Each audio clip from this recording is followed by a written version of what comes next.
Okay. Okay. Are we ready to stop chatting?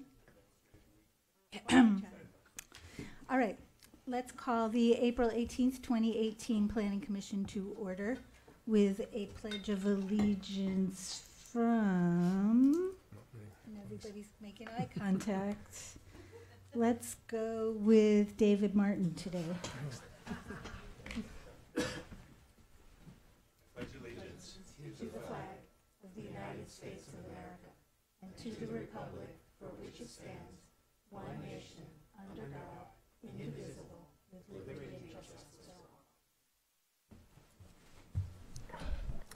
Roll call, please.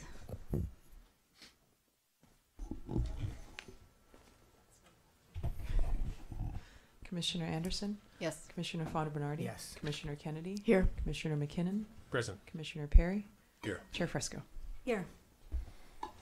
Director's report, please. Good evening, Commission.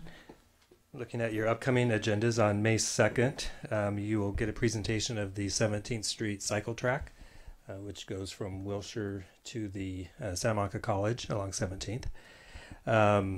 A fence wall hedge modification appeal at 470 19th Street, and then the float up for the Ocean Avenue Hotel at 101 Santa Monica Boulevard. On May 16th, presentation of the Parks and Recreation Master Plan update, and then also an ROI for a telecommunication ordinance. And then on June 6th, the actual ordinance for the telecommunications. And then on June 20th, we will start the formal hearings on the land use plan for the coastal plan. Coming up at City Council on April 24th is the 2903 Lincoln appeal. And then other events on April 26th, which is a Thursday. You want to ride with the mayor from Colorado Center Park to Santa Monica Place. That's at 5:30. On April 28th, there is the Arts and Literacy Festival at Virginia Avenue Park, and that's from 10 to 2. And then finally, on a couple of Sundays ago, on April 8th, the Santa Monica Conservancy gave a preservation award to the Downtown Community Plan. So thank you to the Commission for all your work on the plan. And thanks to the Conservancy for the award. Thank you. Cool. Thank you very much. Are there any Planning Commissioner announcements? Nope. Approval of minutes. We have one set of minutes to look at. Chair, Yes. if we do not have any requests to speak on 8A, and if no commissioner thinks it requires the public hearing, if we could move that on to consent.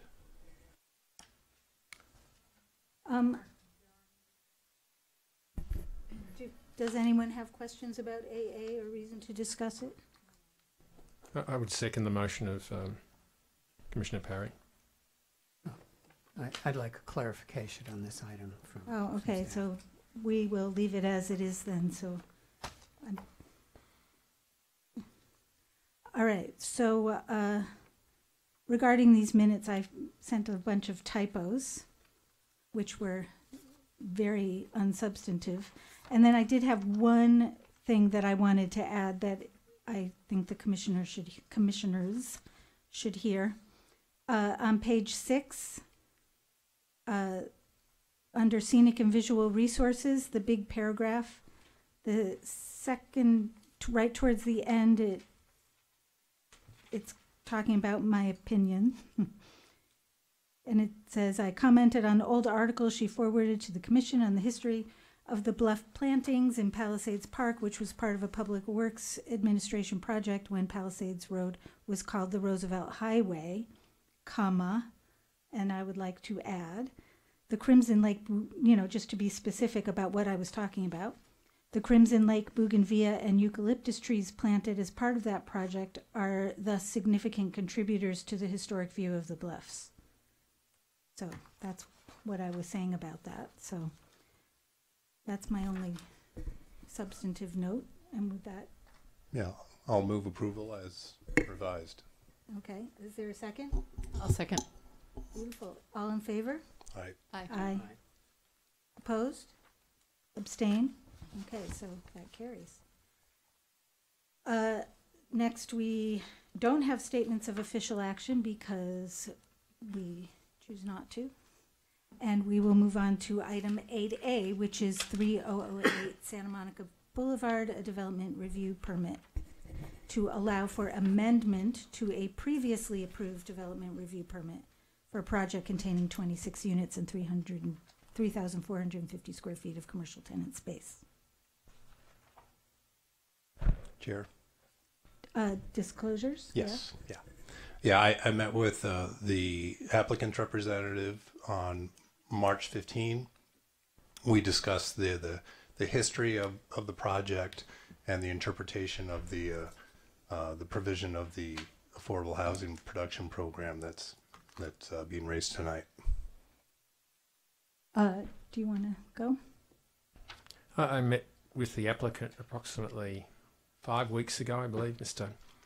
Harding and Ms. Larmore, who spent about 89 minutes telling me why, and presented me with a 6-page letter explaining why they were right in moving this. And Ms. Larmore did spend a lot of time talking about traffic in Sunset Park. Apparently she now lives there. So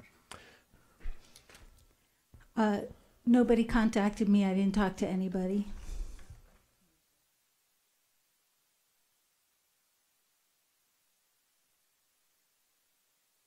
Can you help him with his mic? Our machine is a little broken. Okay. Mario? Yeah, the attorney, Paula Lormark, contacted me, but we did not have a substantive conversation. Amy? I also met with applicant's legal counsel. I cannot remember when, but it was about 5 weeks ago.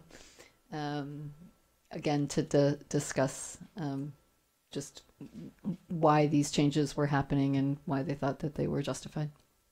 Thank you. Hit it. Staff, please.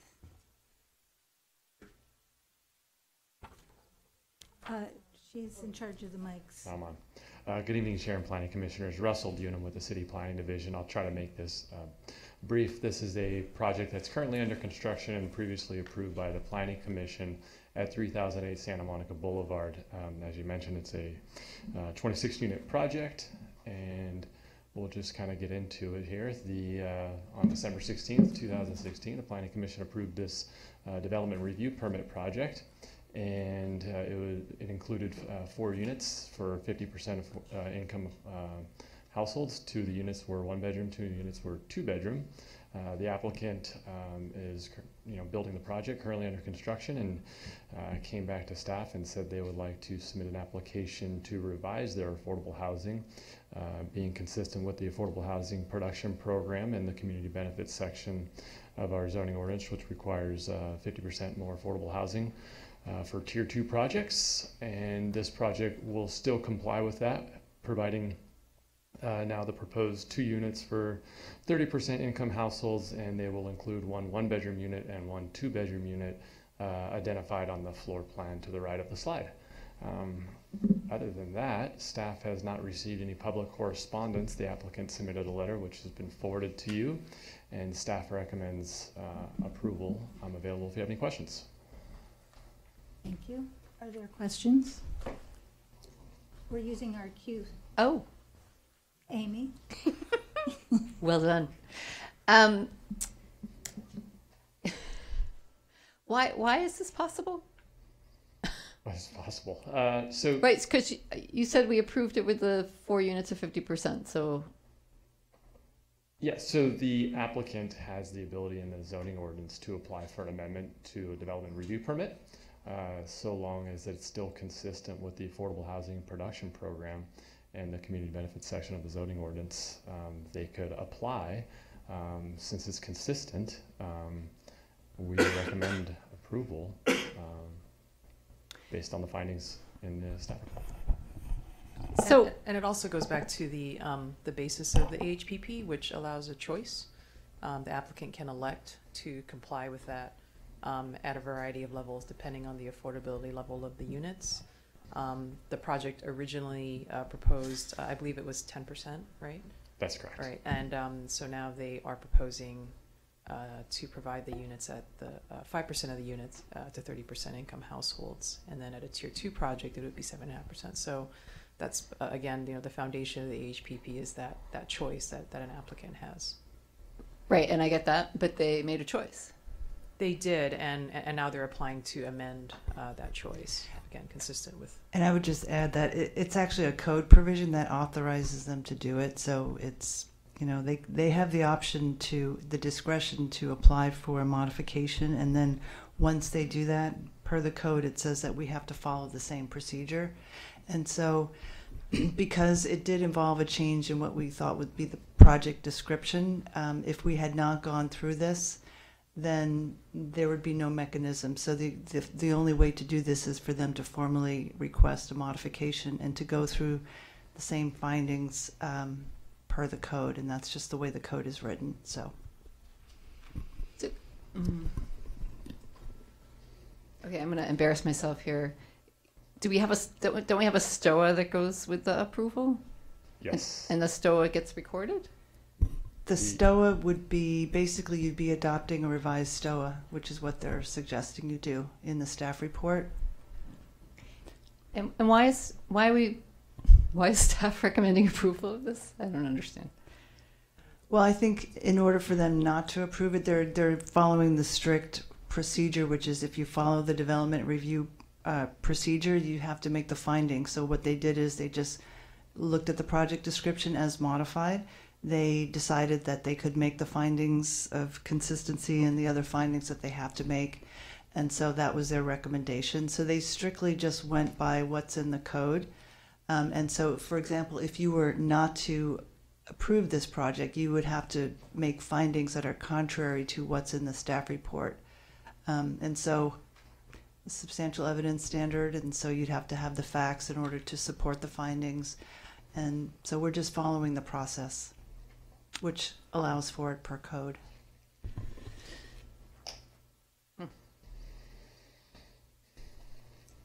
Anybody else have anything to say? Oh, sorry, I'm so unused to it. Mario, no, you're right. Mario. Well, it seems to me that our hands are tied here. This is being described to us as a formality. And it seems to me, though, that, and this is actually very painful for me because I like this project. I like the way it was structured. I like the way it was appropriately scaled, etc. And unlike everybody else who's engaged in this race to the bottom, trying to do the fewest number of units, this was an exception to that. They weren't racing to the bottom. Now they turn out to be just like everybody else, and allegedly we have no say in the matter. Well, I'm not going to go so far as to say you have no say in the matter. Again, it boils down to whether you can make the findings that do not support the development review permit, findings. In other words, if you don't think the facts support the findings, you would have to put on the record why you believe you could not make the finding. And I understand your frustration, and it's just that unfortunately that's the way the code is written. It allows them that opportunity, and we don't really have any choice other than to let them go through the process and to have you re-adopt the findings. The only thing I will say is I don't think it's subject to the Housing Accountability Act in the same way, because if you weren't to adopt the findings, they still have the same project. I mean, that's the same number of units. It's the same units, right, and so forth. So really it hinges on your ability to support the findings that are in the development review permit section. And you've heard staff's recommendations, so you would have to consider that, as well as other facts that the applicant is likely to present and whoever else presents testimony. Okay, Jennifer?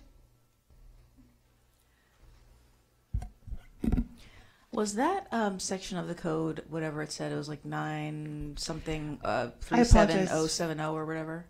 So it's 9.37.180. 937180, yes. Yes. I looked it up today.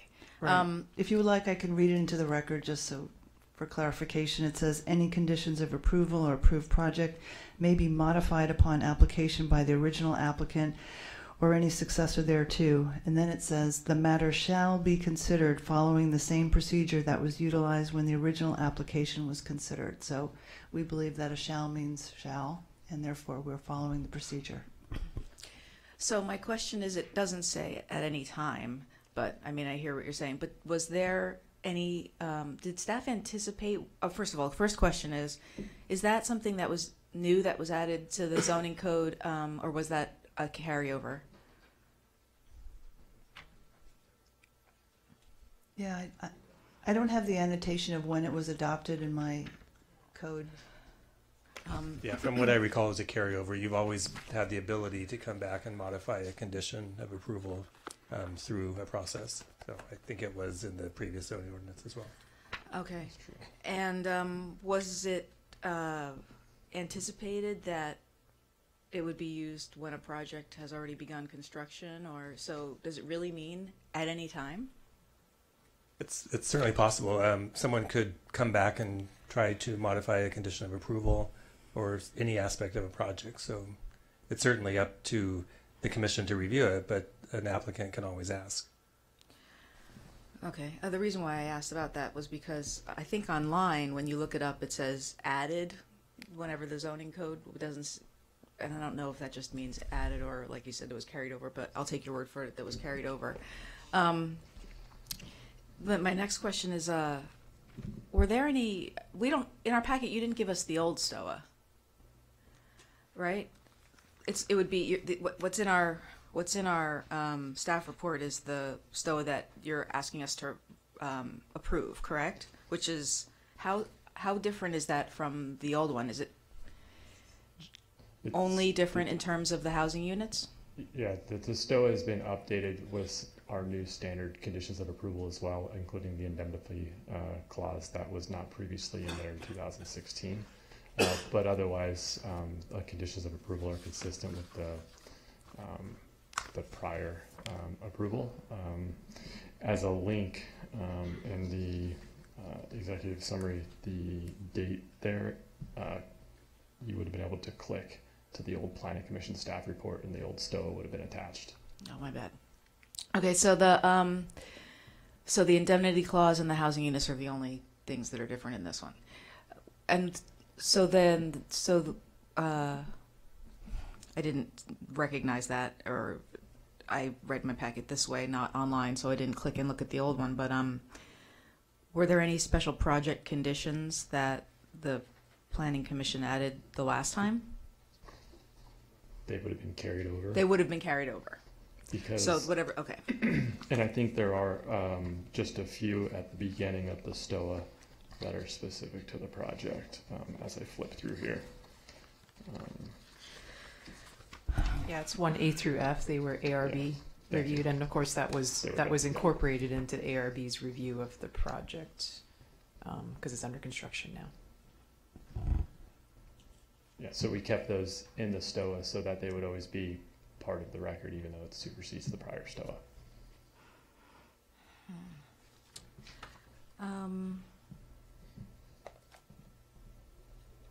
Okay, I might have another question, but that's it for now. Okay. I don't have anybody else who went, so if you have another question, speak now. I'll ask one question. The choice that they make, does that just go in the project description, or is it also outlined? That's not, never mind, I know the answer to that question. Trying to buy her some time. May I ask a question? Sorry. Yeah, let's hear from the applicant. May I ask a question? Oh, you have a question. I have two questions. To the city attorney. City attorney, it's up to the applicant to make a decision about the level of affordability and the number of units they're asking for initially, correct?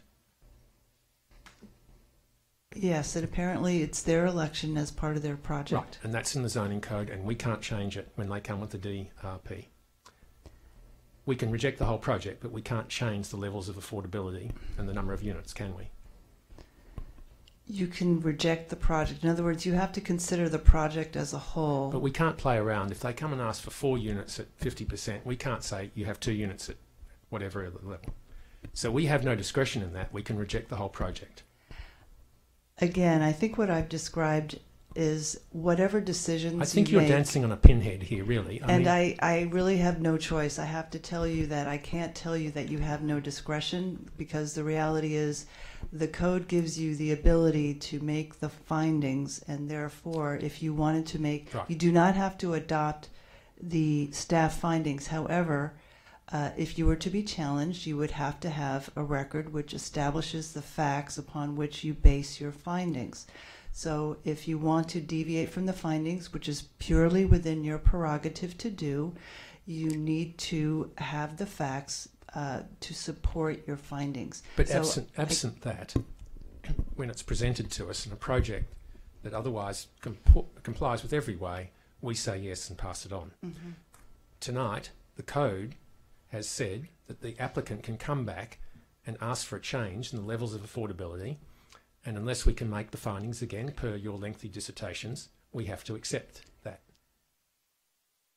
To a certain practical degree, I don't The word disagree hard, with you. yes, is hard. What isn't I it? would mean, suggest is, and I understand your frustration, and I suggest perhaps that we make a proposed change to the code if you're not So that's a policy satisfied with this. But unfortunately, we're dealing with the code as written, and we're just trying to implement it as written. seems pretty clear to me. We didn't have any discretion. We don't have any discretion tonight, but, let's proceed. All right. Let's hear from the applicant. You don't have a PowerPoint presentation, do you? No, I don't need it. Thank you. Good evening, Commissioners. Paul Larmer with Harding Larmer, Kucher & Kozel, speaking on behalf of the owner. As staff mentioned, this is a Tier 2 26-unit housing project that is 100% code compliant. No modifications, waivers, variances are being requested. The only amendment being requested is to change the applicant's selection of the affordable housing component from the 50% income option to the 30% income option. First, I'll address a few of the questions and comments that have already been raised. First, I do have the old statement of official action here if anyone is interested. The condition of approval actually specifically contemplated the 3 options.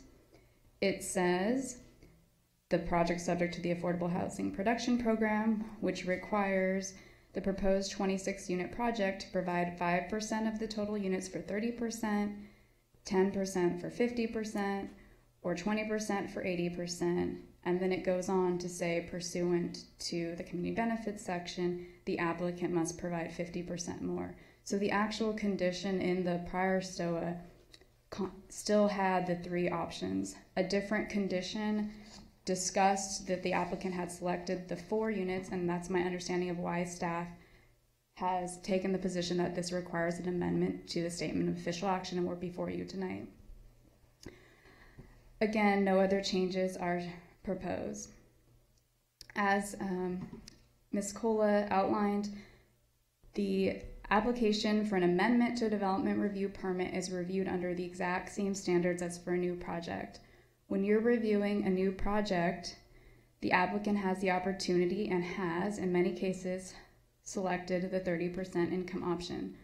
I understand that this commission has expressed concern about that option, but the City Council specifically amended the AHPP in 2013 to allow this option, and that was this policy decision made by the Council.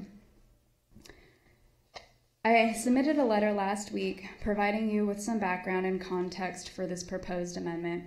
Just want to highlight a few notable items. And again, these items I don't think bear on the legal basis and the context in which you're reviewing, but I think they're really interesting, and I don't think they've been brought to your attention before. While Tier 2 applicants, non-development agreement applicants, have been selecting the 30% AMI option, it's a recent trend. The city, in the entire city, we only have 188 units that are deed restricted for 30% income households. By contrast, we have over 2,050 units that are deed restricted for 50% income households. Since 2010 and the adoption of the LUCE, there hasn't been a single 30% AMI unit completed, at least as of the February draft housing report that was before the Housing Commission a couple months ago. By contrast, 276 very low income units had been constructed during the same time period. Since 2010, only 30% income units have been approved.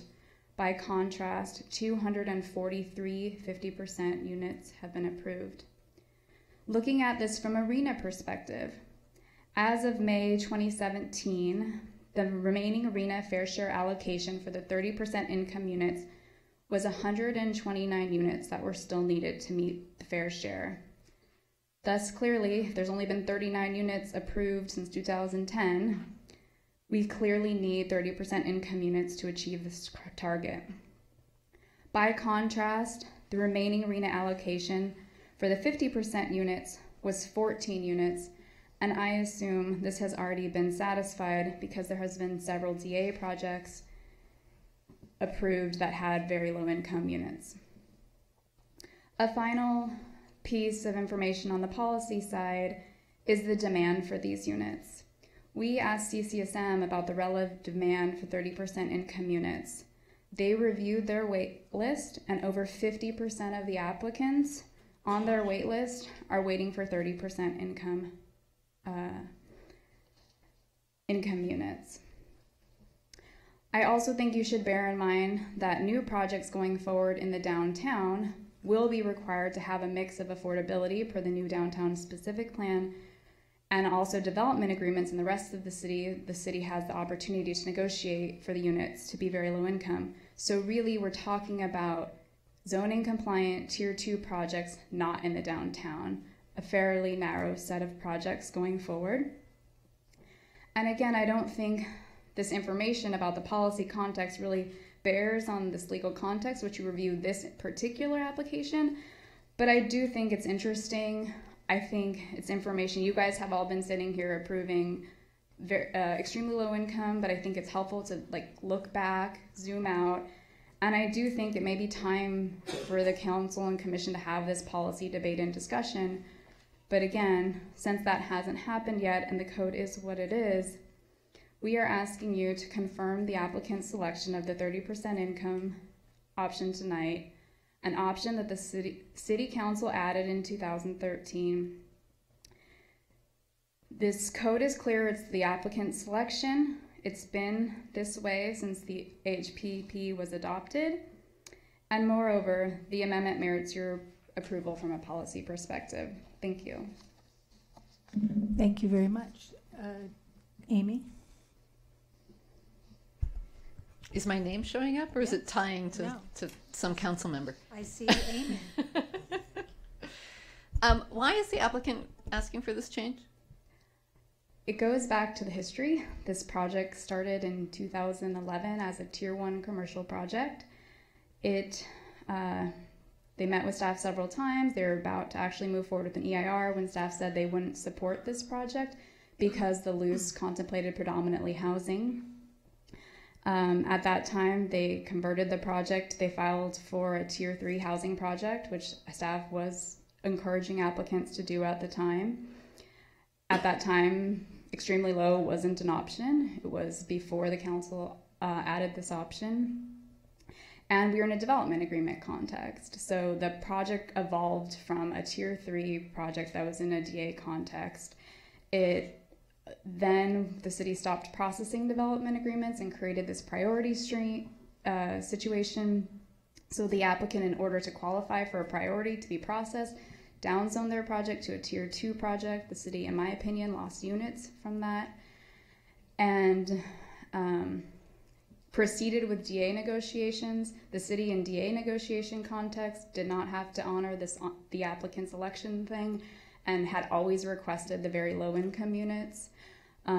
Then the city did not move forward this development agreement despite that it was fairly far along being negotiated, waited for the zoning ordinance to happen.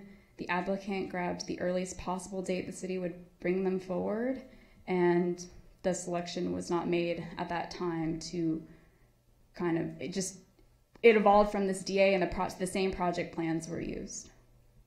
I will just, by contrast, the PICO project you guys approved, it ended up going through DA and getting approved, and that's under the very low income option because that is what staff had negotiated. And from my perspective, what the benefit they got was they got their project approved a year earlier. This project waited for the zoning ordinance, and I think the benefit that they should get is to take advantage of what the code allows every other developer in the city to do a 30% option, and it's what every other applicant has the opportunity. So I just don't see the basis for denial, but that history is why. So here's the logic in my mind that I think is, which is maybe just an emotional logic. And what I find so regrettable is that, other developers who are making that choice are kind of running those financials and determining whether that works, and based on that, then deciding whether they can go forward. This applicant could make the deal work with those 4 restricted units, and now they're coming back, and they're not saying I can't make the deal work. They're saying I want 2 fewer restricted units, to me, because they just want to make more money, and I find that regrettable. We need more affordable units. I think you've laid out a great argument for why we shouldn't get rid of the extremely low. We should just raise the percentage of required extremely low units. So I think this is unfortunate.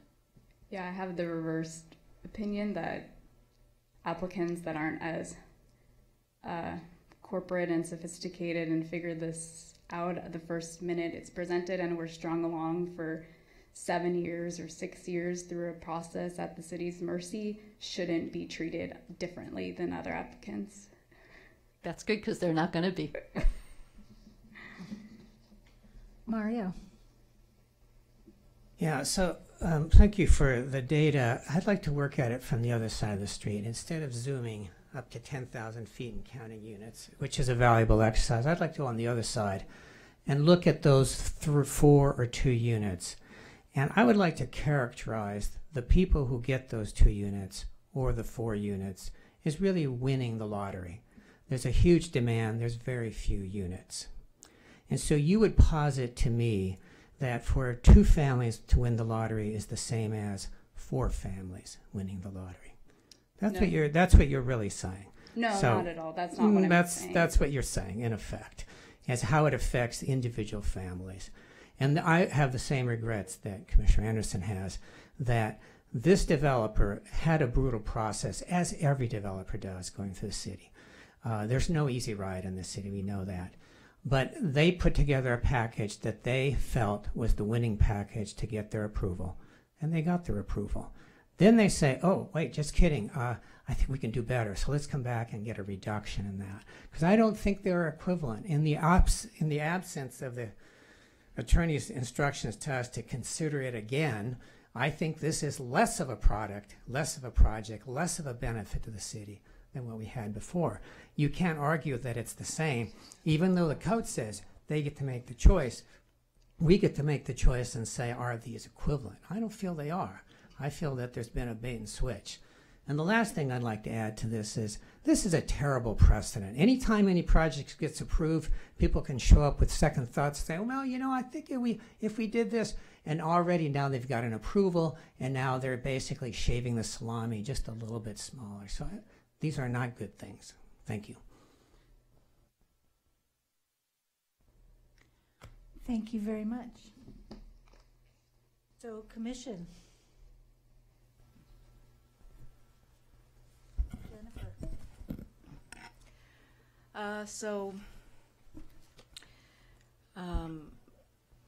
My feelings are that, I have a question for staff. I don't know if I asked this before. Have any other applicants in the past taken advantage of 937-180 after a project has already been started?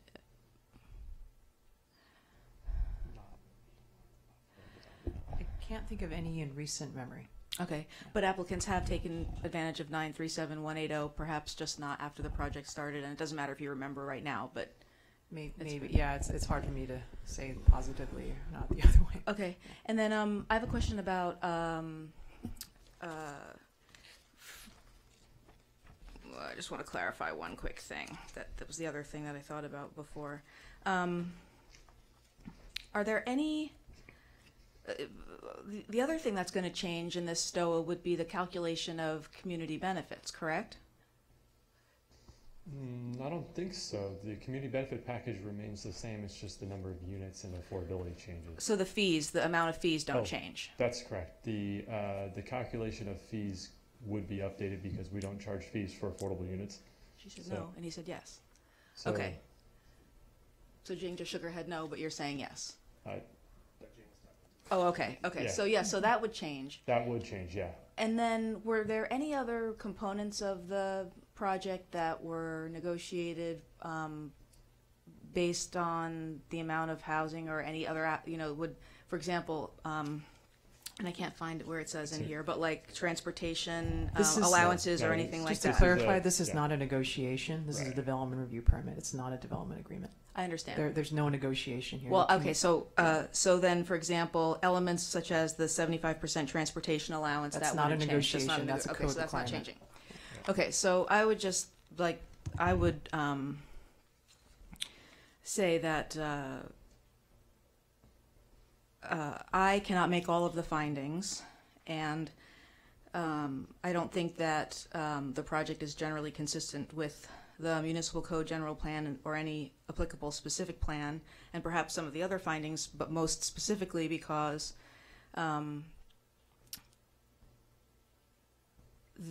I think that this is actually precedent setting. Like this, if we were to approve this, it would be precedent setting, perhaps like no other time when we've considered something to be precedent setting before. The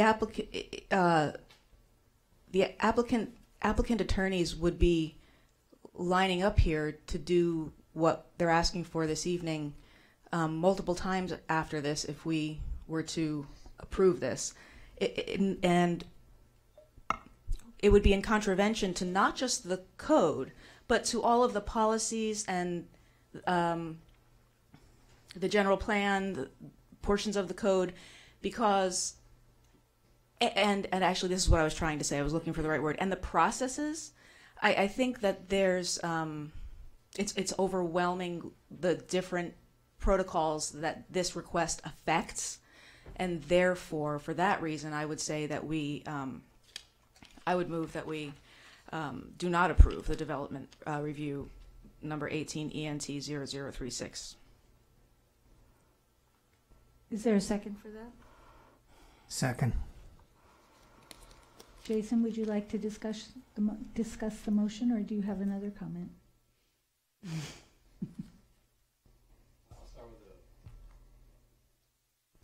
I'll start with a question of staff. Just procedurally, when an applicant wants to amend and approve DRP, they need to file an application to do so, In accordance with the section that Susan mentioned earlier, yes. and that's what they did here. And That's did they have to pay fees as part of that application to amend the DRP? Yes, they paid the full amount of a fee for a development review permit. Okay, so they're basically, at least in terms of the fees, they're going through this process in a sense anew. It's being treated by the city as a consideration of a whole development review permit and the fees that go along with that. In a sense, yes. I mean, all the findings in the code that are required for development review permits still need to be made for this approval. I see. I'm a little bit confused by some of the things that I'm hearing so far in this discussion, because I can't find anything in the findings that can't be made quite easily, can't be made in the same way that was made previously. And the question was raised, how is this not different than what was, how is this not as strong an application as the previous one? But that's not the finding. We're not trying to make findings along those lines. We're not drawing the comparison. We're looking at what it is today. And for those findings that we need to make, how does this project today not match up with what we need to find in order to say yes. And so all of those ingredients to me are in place, and I really, for anyone who feels like they can't make the findings, I would ask for them to be very specific about what part of the code, what part of the application does not fit. And I will offer a substitute motion for approval of the development review permit amendment. And I'll second that. I'm just going to take a turn. On one hand, I share the outrage that has been expressed, but on the other hand, I don't see how we cannot approve this when a DR comes to us in the first place and they ask for the minimal amount of number of units by going for the very low option. We're often very disappointed and saddened and reminded that the code allows us to do that. And it's something that obviously frustrates us frequently, and I think we maybe need to have a fresh discussion on how we require affordable units, maybe more similar to the way we structured it for the downtown community plan. But if this DR, which is exactly the same in every other way as it was before, moves forward with this one change that is completely allowed by code and which we would have had to approve the first time it came, I just don't see how we can make findings that would disapprove it, and so we're forced to approve it even if we don't like it. Your turn. Thank you. So there are two sets of issues here tonight. One is this project and does it comply with the code and the provisions of the code? And then the second are the policy issues. And you are all addressing the policy issues. You are not happy with the mix of affordable units that is in this project, and you are not happy that the applicant has been able to come back and essentially, in the middle of building his project, run some numbers and go, I think I'm going to change the affordability mix. Not happy at all. Nobody's happy. And I have sat here for 8 years demanding, through DAs and through every process, that we lift the affordability levels in the city across the board, because I believe that developers have been making quite a considerable amount of money through building in Santa Monica, and that they need to contribute something back to the community. And everybody does know that. And we got to 30% in the DCP, which some people think is a little high, but nonetheless, that has been the general thrust. And so I do think we need to have a policy discussion really quickly. On the other hand, this project, when it came to us, complied with the zoning code that we all wrote. And it had its 4 units. And they're bringing it back tonight, and it still complies with the zoning code, much as we don't want to approve it.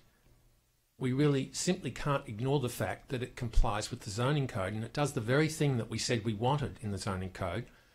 We wanted to provide certainty in the community about what you could build and what you couldn't build, what levels of affordability you could pick, and then on top of that, what community benefits. It does that. And if you are thinking of voting against it, you need to point specifically to the findings that you cannot make. I mean immensely specifically, because what I was trying to get to with the city attorney, who found it difficult, is that we really don't have an option unless you cannot make the findings. And you need to be quite specific. And therefore, I will vote with reluctance for this tonight, and that's why I've seconded the motion of Commissioner Parry, understanding that we need to have an urgent and quite thorough review of levels of affordability going forward in the zoning code.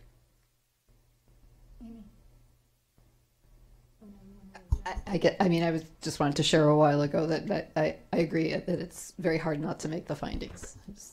That was never part of my argument. Well, I mean, I count pretty well on my fingers, and I think maybe you want to make a final statement, Jennifer, and then we should vote. Well, as I said, I feel like having the 9.7 or 937.180, I believe, was while appears to allow them to come back and do what they're doing. I think the question of whether or not it can be done at any time, even after a project has already begun, to me is questionable. That said, I also think, even though our council has said that maybe the Housing Accountability Act doesn't come into play here, J1A of the Housing Accountability Act does talk about a denial based on a specific adverse impact, based on objective, identified, written public health or safety standards or conditions as they existed on the date the application was deemed complete. And the conditions that are present at this time are that the project has already been constructed. That's to begin with.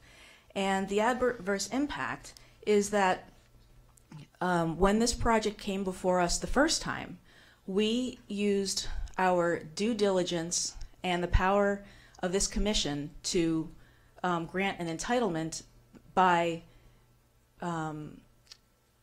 putting into effect the policies that we have regarding 4 units at a 50% of area median income.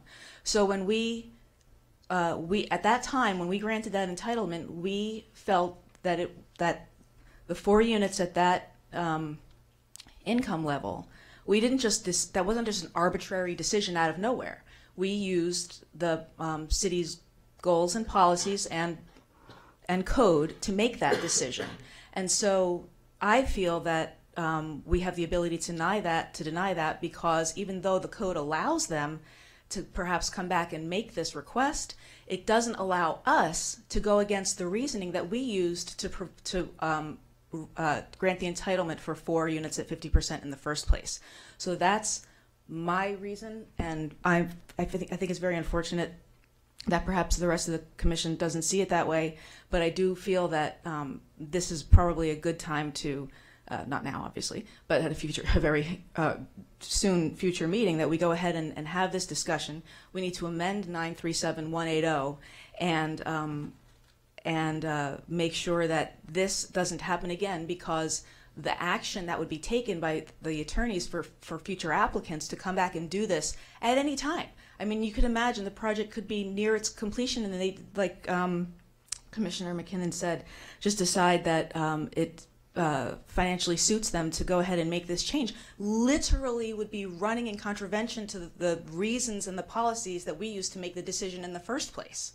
So it's actually, I see, to me, the reason for denying this is like flashing bright red, and we have all of the power to be able to do that. So I am going to vote no on the substitute motion and encourage the rest of the commission to join me on supporting my motion. May we vote, please, on the substitute motion? Commissioner Anderson? Yes. Commissioner Fonda Bernardi? No. Commissioner Kennedy? No. Commissioner McKinnon? Yes. Commissioner Perry? Yes. Chair Fresco? Yes. Motion passes 4-2. Thank you very much. Yeah. I'm sorry, I'll move approval of the STOA. Second. Can we vote on the STOA? Staff? Can we vote on the STOA? Thank you. Commissioner Anderson? Yes. Commissioner Fonda Bernardi? No. Commissioner Kennedy? No Commissioner way. McKinnon? Yes. Commissioner Perry? Yes. Chair Fresco? Yes. All right, so that concludes that item.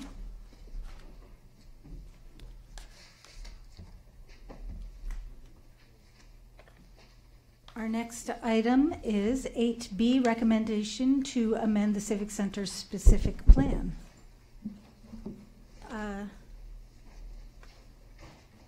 Staff.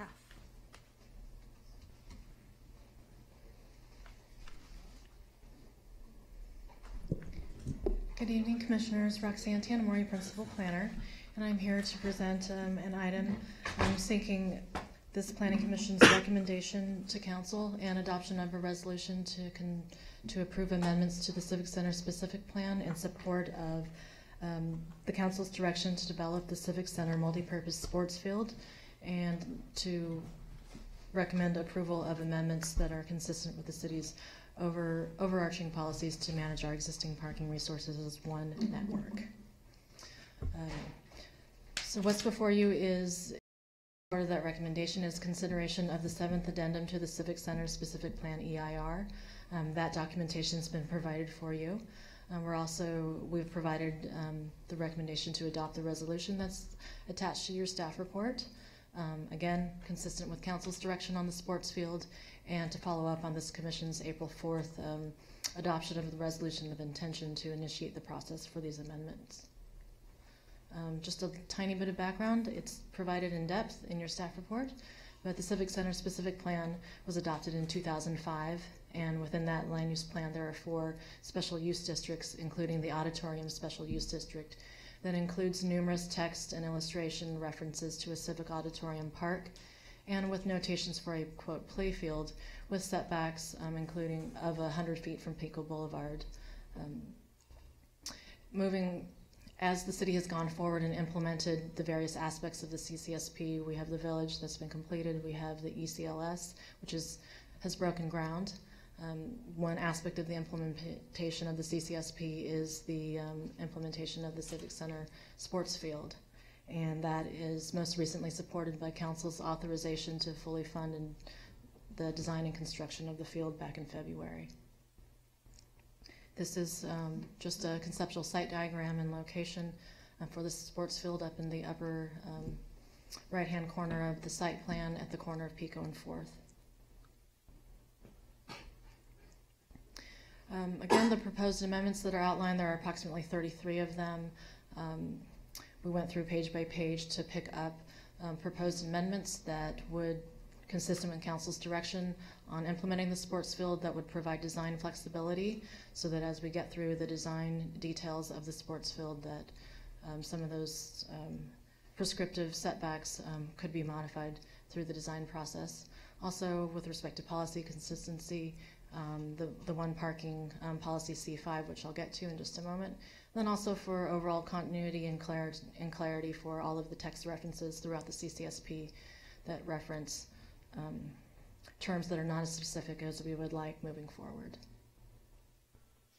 More specifically, we want that consistent nomenclature for the multipurpose sports field to be brought into all of the open space elements, in particular for the Civic Auditorium Special Use District. We want the phrase Civic Auditorium Park to specifically reference the sports field so there's no confusion moving through the process. So that's a text change that's proposed throughout the document, as well as the CCSP outlines an open space system. We'd like parks. The term parks is used as a subcategory. We'd like parks and recreation to move together through the document. Also, again, revising some of those references to the particular setback of 100 feet for the play field or sports field as originally adopted in the CCSP from 2005.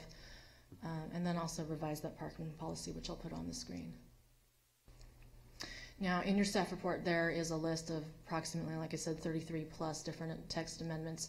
I've highlighted just on these coming slides a couple of examples because many of the changes are similar in nature, grouped again around nomenclature and some design standards modifications. So these are just a couple that I wanted to show you for examples of how we are implementing those changes through the CCSP. The ones on the slide here really reference naming and also the graphics and how everything is labeled. We'd like consistency for the sports field and also design flexibility to be allowed. The one particular policy with respect to parking, I know that there were some questions with the April 4th adoption of the resolution of intention with respect to what might be encapsulated in the request to bring forward an amendment to address parking to ensure consistency with the city's policy of managing its parking resources. So we thought we would go ahead, of course, in this iteration with the resolution to put that language on there. So page 32, the C5 that's on your screen, shows the strikeout and the addition. And it's a narrow proposed amendment to simply allow the city in the future, as it looks at its parking resources, to rely on, in particular moments in time where there are different peak uses going on, to look to our immediately adjacent districts for potential availability of parking. And also to include, when thinking about the idea of shared uses where there are different peak demands and non-peak demands, that we'd like the sports field to be specifically noted as one of those uses that could have an opposite use relative. For instance, City Hall has a daytime peak, sports field evening and weekends when City Hall is closed. Again, just a couple of more examples. I did want to note, related to this amendment but separate from the sports field, was the notation to remove a reference to the Sears site, which we did fail to include in the July amendment to the CCSP. As outlined in your staff report, we did do environmental review consistent with the California Environmental Quality Act. We did prepare a 7th addendum. The proposed text amendments as a project were analyzed according to the safety guidelines, and staff's analysis found that the project, i.e. the text amendments, would not generate any new significant environmental impacts or not increase the severity of any impacts that were previously identified in the 2005 EIR. And accordingly, a subsequent or a supplemental EIR is not required. With respect to next steps, Council is scheduled tentatively to review these amendments on May 22nd. Alternative actions are outlined in your staff report, potentially to recommend alternatives to the amendments that are before you, or recommend that Council not adopt those proposed amendments. Staff is recommending your recommendation to Council in support. And I'd be happy to answer questions. Thank you. Are there any chits on this? There are not. No? Are there any questions of staff? Yeah. So am I to understand this, if this is my understanding, and tell me if it's correct, that only Civic Center activities are going to be parked in the Civic Center plan, that is City Hall, the courts, the playing field, and the Civic Center auditorium. Is that correct? Except for obviously exceptional uses if we're redoing a parking structure. That's correct. That's consistent with the parking approach in the CCSP, that the all Civic Center, that there'll be adequate parking provided for all Civic Center uses within the Civic Center area and the surrounds. And vice versa. No one can lean in and grab pieces of this parking system. Correct, right. But it's not, right. It's the CCS, the Civic Center users can park elsewhere. This amendment would not allow other places, other uses in other areas to use Civic Center parking. Okay. And there was a lot of concern indicated that the current parking study might in some ways negatively impact the field. Can I get you to give us a statement on that? Which the parking analysis that's being done for the sports yes. field? Right. Well, I'm not sure I understand the comment, because the analysis is being done to specifically support the sports field and to analyze, not literally providing like building parking spaces, but looking at management of the existing parking resources and how those can be managed and allocated for the variety of Civic Center uses. So right. It's not contradictory to that. So direction. It does seem to be that there's the inevitable problem that the last person to get on the train doesn't have a place to sit. And the question is, where is the parking for the auditorium going? Where is it? In other words, when we add up City Hall, right. the courts, the playing field, the earlier childhood education, all those uses, is there anything left for the auditorium itself? Right. So in Council's direction for that parking analysis, it wasn't leaving the auditorium to last and there's nothing accounted for. It was specific direction to account for an activated auditorium, a sports field, the courthouse, the City Hall. So that is all being accounted for in the parking analysis, assuming an activated auditorium. It's not just left out there on its own. So that's part of the management analysis that is coming forward. Okay, thank you. I have a question. It has to do with the addendum to the EIR. On page 16, it says that one of the mitigation measures that has to do with the chain link fence is no longer necessary because we're going to see a park through the fence instead of a parking lot, which of course makes no sense because before we were going to see a park through the fence instead of a parking lot, and the chain link fence was something that needed to be mitigated. So I think that that mitigation measure, which says that it either needs to be screened or designed to be visually appealing, i.e. not chain link fence, should stay. I don't understand why it would go away. I would go so far as to say it should be designed to be compatible with the Civic Auditorium since it's going to be really close to it.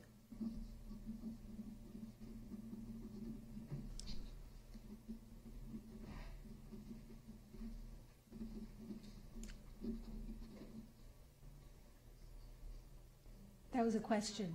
That was a question. No, I was asking staff to comment on why that was removed, because I can't see why it was removed, and it says a reason which doesn't make sense to me. So I would like it to be explained to me. Just give us a moment to look up that specific Okay. mitigation measure from the prior one, so just. Okay. It's on page 16. Oh, well, you're fancy. All right, Richard. So, can I move? Or are we just doing questions still? We're still doing questions. We have many things to discuss. Yes. I actually have a question about the. I'm just curious about something that I read in here. The mid-block crossing on 4th instead of being at the corner. Where exactly is that being proposed? I think it's page 28. Hold on, let me see.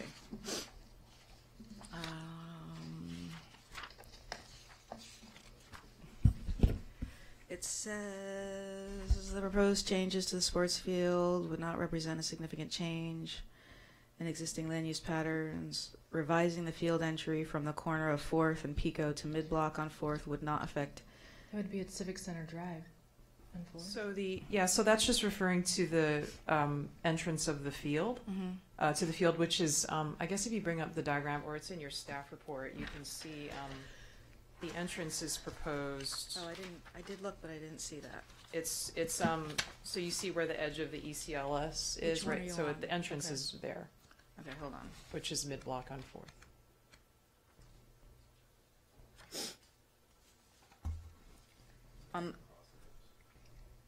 So where it says 33 feet Right there. dash 6 Yes. inches, that's going to be the entrance. That's correct. Okay.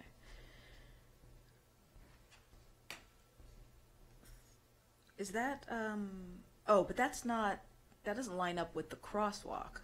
It says there is no crosswalk Right, there. No, but there's, I mean, across at the crosswalk is further at Civic Center north. Drive. Right. Yeah. Okay, Where the, so where it the doesn't line DoubleTree up with is. that. It's just that's where the entrance is. Got it. Thank you. Amy? I think this question is relevant. And at the risk of drawing the ire of all of the other soccer playing families out there, this seems like a weird location to me for a soccer field that's like half a mile from a rail line. Can I just ask about the airport and and I understand, right, that I understand the direction we're headed, but I just have to take this opportunity, right, because I feel like this is the wrong place to put a sports field, right? There's a park next door. There's, a regional rail line within half a mile. I understand that there's a lot of public opinion contrary to that, but I guess I'm also thinking about that in the context of the fact that it sounds like to me that we're going to have a lot of land over at the airport that we're going to have to, plan with a lot of uses. So I guess I would just. So I think to start from the beginning is that this sports field, this item tonight is not about adding a sports field. The sports field has been was an original component of the CCSP since 2005. Correct. So, I understand that. So as to why it's not. Even though many soccer families did not. So, yeah, I mean, and that's sort of, we can't re-adjudicate the past. So the 2005, the sports field has been in there. There is nothing that is being proposed tonight in the amendments that is adding or changing those decisions. Council has made decisions already about the field. It's funded. The project is moving forward, and these amendments are being proposed in support of that, consistent with council's direction. I can't speak to, the appropriateness of the field here or at the airport. I think that's probably not relevant to tonight's discussion. I think I'll kind of leave it at that. Okay. Yeah. Okay. I mean, I guess I recognize that I'm grandstanding, but I also just feel like it's okay to rethink decisions if other opportunities arise, and perhaps there are better and more appropriate locations. So without question, will vote in favor of this tonight. I understand, but I don't think that,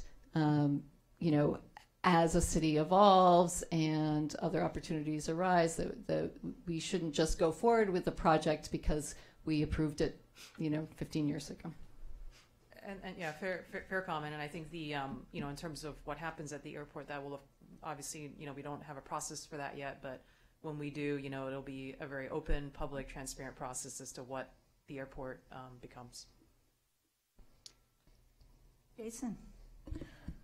Acknowledging that it's not the focus of what we're talking about tonight, I do want to ask Commissioner Anderson, just going forward, I'm interested in understanding how a soccer field would be, what's inappropriate about a soccer field within some proximity to a transit stop.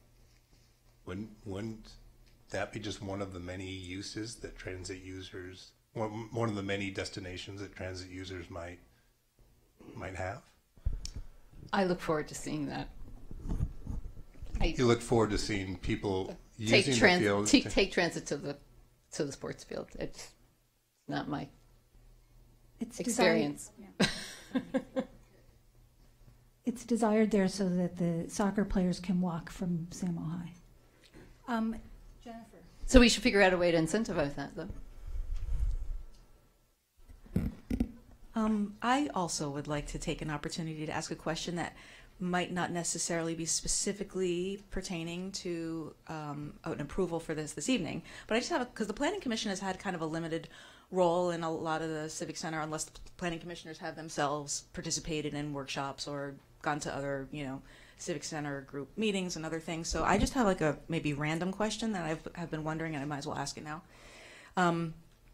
Was there ever like consideration to, at any time in the whole process, going back all the way, over a decade, to consider maybe even refiguring streets to get rid of 4th Street, to add more space, to be able to connect the land together that is at the Civic Center and perhaps the schools? Because now, if you think about it, we have Olympic Drive, which takes you west, but then takes you north and south. And of course, Lincoln does the same thing, but you can also come around the high school. And then I was just wondering if that was ever, does anybody know if that was ever even a part of the consideration to really kind of, because 4th Street's kind of like a glorified service road. I know that sounds really weird, but it really just, if 4th Street were absolutely missing and it would covered with soccer fields and other things, and many soccer or whatever, is it? I don't recall that. Excuse me. Go ahead. I was going to say, I understand that there's concern or curiosity about what could have been done better, but I think we have to focus on what's on the agenda. And I'm not saying what could be done better. I'm not saying anything, or I'm definitely not trying to say anything like that. I was just wondering if that, I'm literally asking because, again, this isn't something that, you already know the Planning Commission hasn't been a huge part of this, so I was just wondering if that's something that was studied and went by the wayside or anything, but nobody knows. Okay. Thanks. That's okay.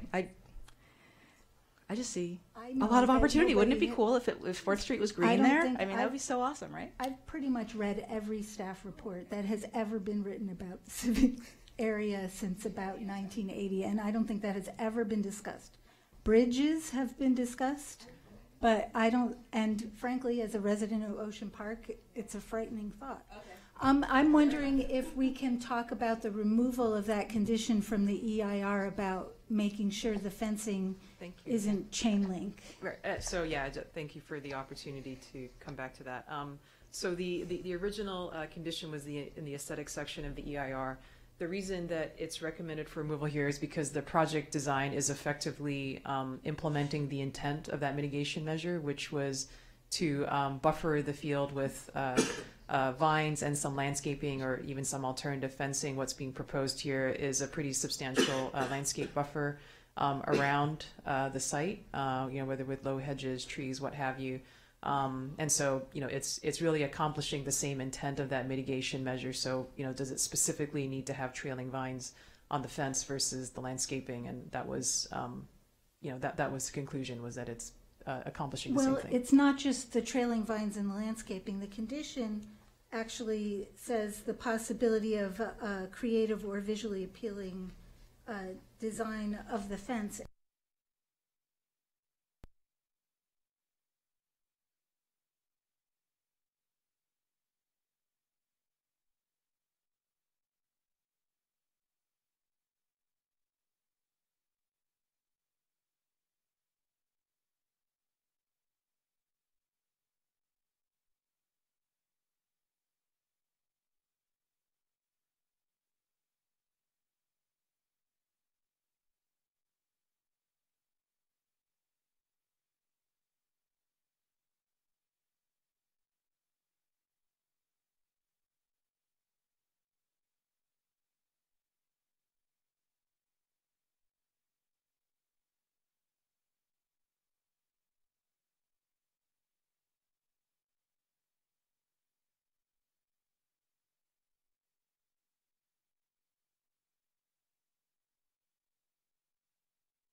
establishing the civic auditorium as a functioning facility.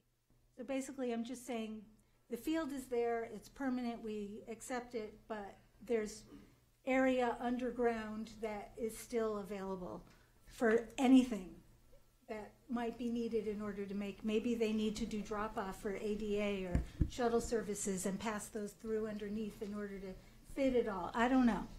I just want to add that or to suggest that to council. As suggested change to the CCSP, to Yes. include that language. To you're saying. add that as an item to the list. So, I don't know if you guys want to discuss that, if you have comments on that. It's just really for the future. I guess I just wanted to clarify with staff whether there was any kind of noticing or public, right? Because didn't you? No? Well, I think we've noticed the proposed amendments, not specifically the one that she's contemplating. I do think that the resolution of intention kind of opens the door to possible deviations as long as it's relating to the purpose that was noticed, which is, to accommodate the civic sports field. So I think in that way it's probably permissible, but because it is related in a way to the sports field, but we need to keep it in that context.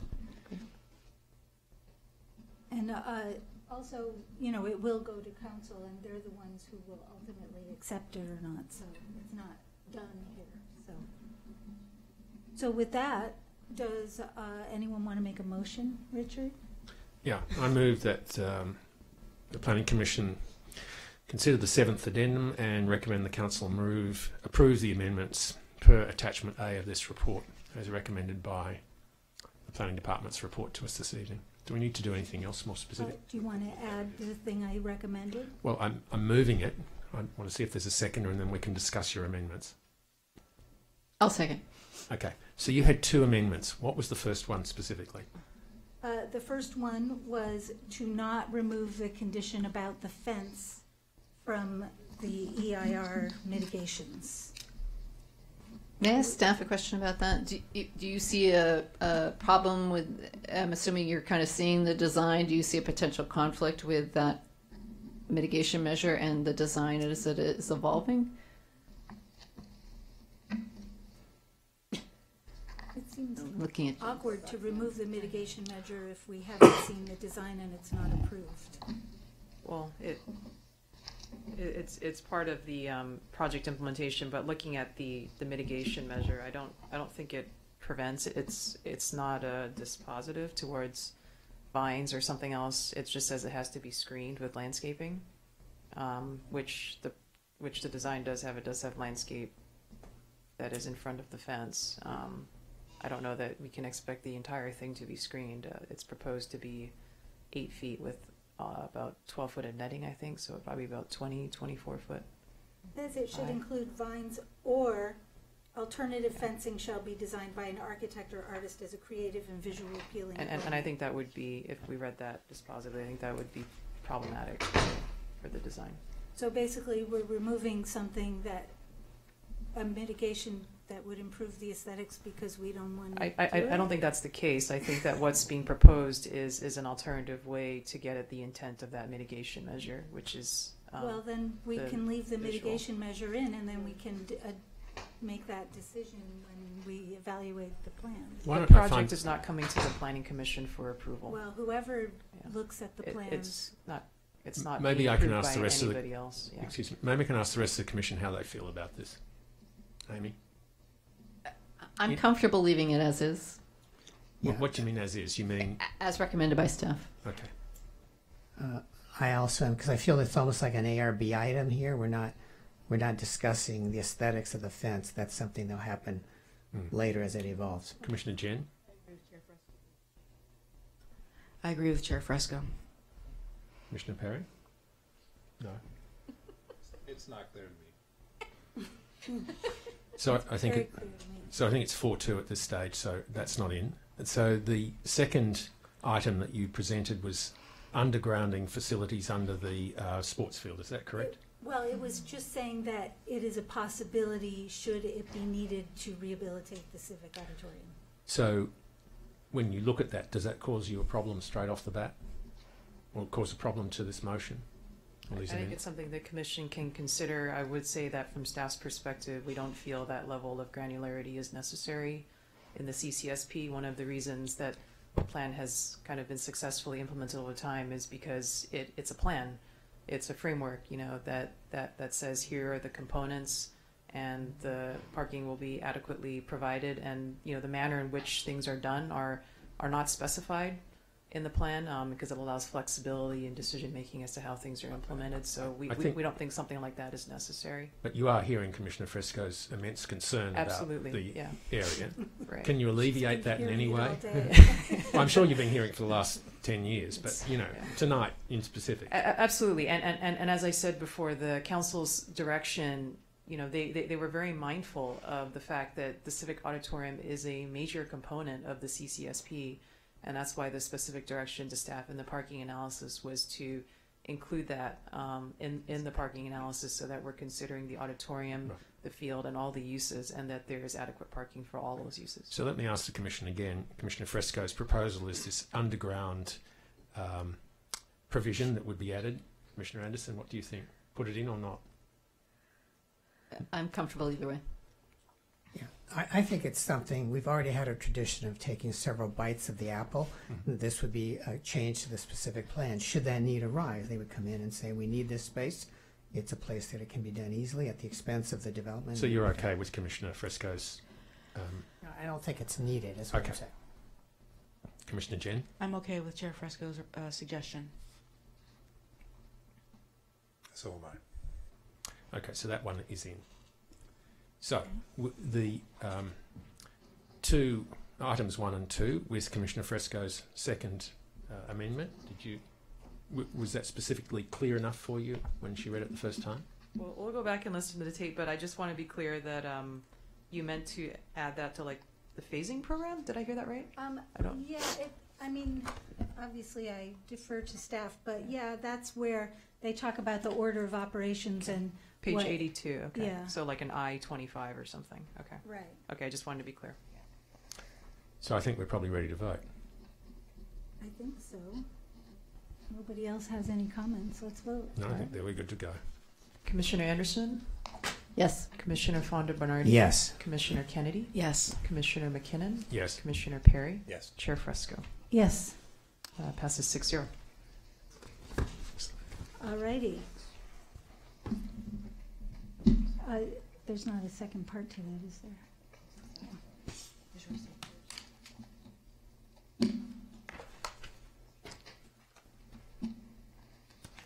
So that brings us to, sorry. Johnny, I do miss you coming here every week and talking to us, so it's really wonderful to see you again here this evening. Well, thank you. In those years when we were here every Wednesday night just linger in my mind. They're still burned into mine. I bet they are. All right, so 8C, zoning ordinance, bucket, are we on 2B? Is that what this one is? That is correct. All right, go. Good evening, Commissioners. Tony Kim, City Planning, here to hopefully kick bucket 2B to the curb. Just a refresher as to how we got here. In August of 2016, the Planning Commission, upon first reviewing these policy issues, created these 3 groups or buckets. The first being the policy issues considered minor changes, corrections, and clarifications. The second being the policy issues that have arisen during adoption, since the adoption of the zoning ordinance through its implementation. And bucket 3 being new policy issues. We are currently at the tail end of bucket 2 here. In February of 2017, the Council adopted the Bucket 1 zoning ordinance changes. In October of 2017, the Council adopted Bucket 2A, which was the first half of the Bucket 2 issues. In December of 2017 and January of this year, the Commission adopted the resolutions of intention for these Bucket 2B issues. And in February, on the 7th of 2018, the Commission looked at preliminary staff recommendations and discussed these bucket 2B issues and provided direction to staff as to what to bring back to you in the form of red lines. Most of the bucket 2B issues the commission was comfortable with. There were a few that they wanted to see more analysis, and so we've provided that to you in the packet. Tonight we're hoping that the Planning Commission can recommend to the City Council that the Council make the minor changes, corrections, and clarifications to the zoning ordinance for these bucket 2B issues, which are redlined in Attachment A. Bless you. In Attachment B, the policy issues are analyzed a little further. With each policy topic, we describe what the purpose of the standard is, how the issue was identified leading up to these proposed changes, and what the proposed clarifying language will do. So with that, I'll just go through each of the topics and try to summarize what is proposed with the red lines. The first topic is revisiting the appropriateness of the minimum 15-foot first-story street wall height. There was a lot of discussion about that issue and whether that as a standard is appropriate and accomplishes the intent of providing a pedestrian-oriented ground floor. So what staff is proposing in the red lines is to eliminate the first-story street wall height requirements and instead utilize a minimum ground floor-to-floor height, which is similar to the standards that were recently adopted with the downtown community plan.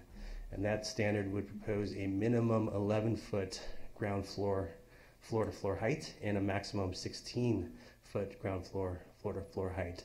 It would also allow, consistent with what's in the downtown community plan, the ability to seek a modification to those standards, to seek a modification of 1 foot less than the 11-foot minimum and up to 4 feet additional above the maximum 16 feet. The standards, the proposed standard also would define the maximum allowable separation between the ground floor level and the adjacent finished grade facing a street in order to provide that pedestrian-oriented relationship of the ground floor with the sidewalk, as opposed to just the street wall height standard, which really serves no purpose. For flat lots, that relationship could be either 18 inches above or 18 inches below the sidewalk level for the ground floor. And for sloped parcels, we would allow a little more flexibility where the ground floor could be up to 3 feet above the sidewalk level and not to exceed 18 inches below. This diagram hopefully illustrates that relationship. It shows the sloped lot with the staggered ground floor level in relationship to the sloped sidewalk, and shows that maximum 3 feet deviation of the ground floor above the sidewalk and the 1.5 foot deviation below the sidewalk in order to attempt to maintain a consistent relationship between the ground floor and the sidewalk.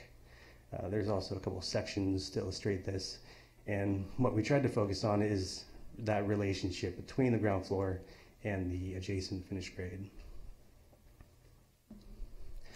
This illustrates different sloping conditions, whether it's an upslope or downslope.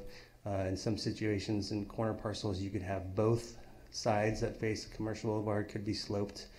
Staff went out and did a site survey of all the corner parcels where commercial boulevards intersect, and the majority of those parcels are fairly flat, and we believe can achieve what's being asked for in this revised standard.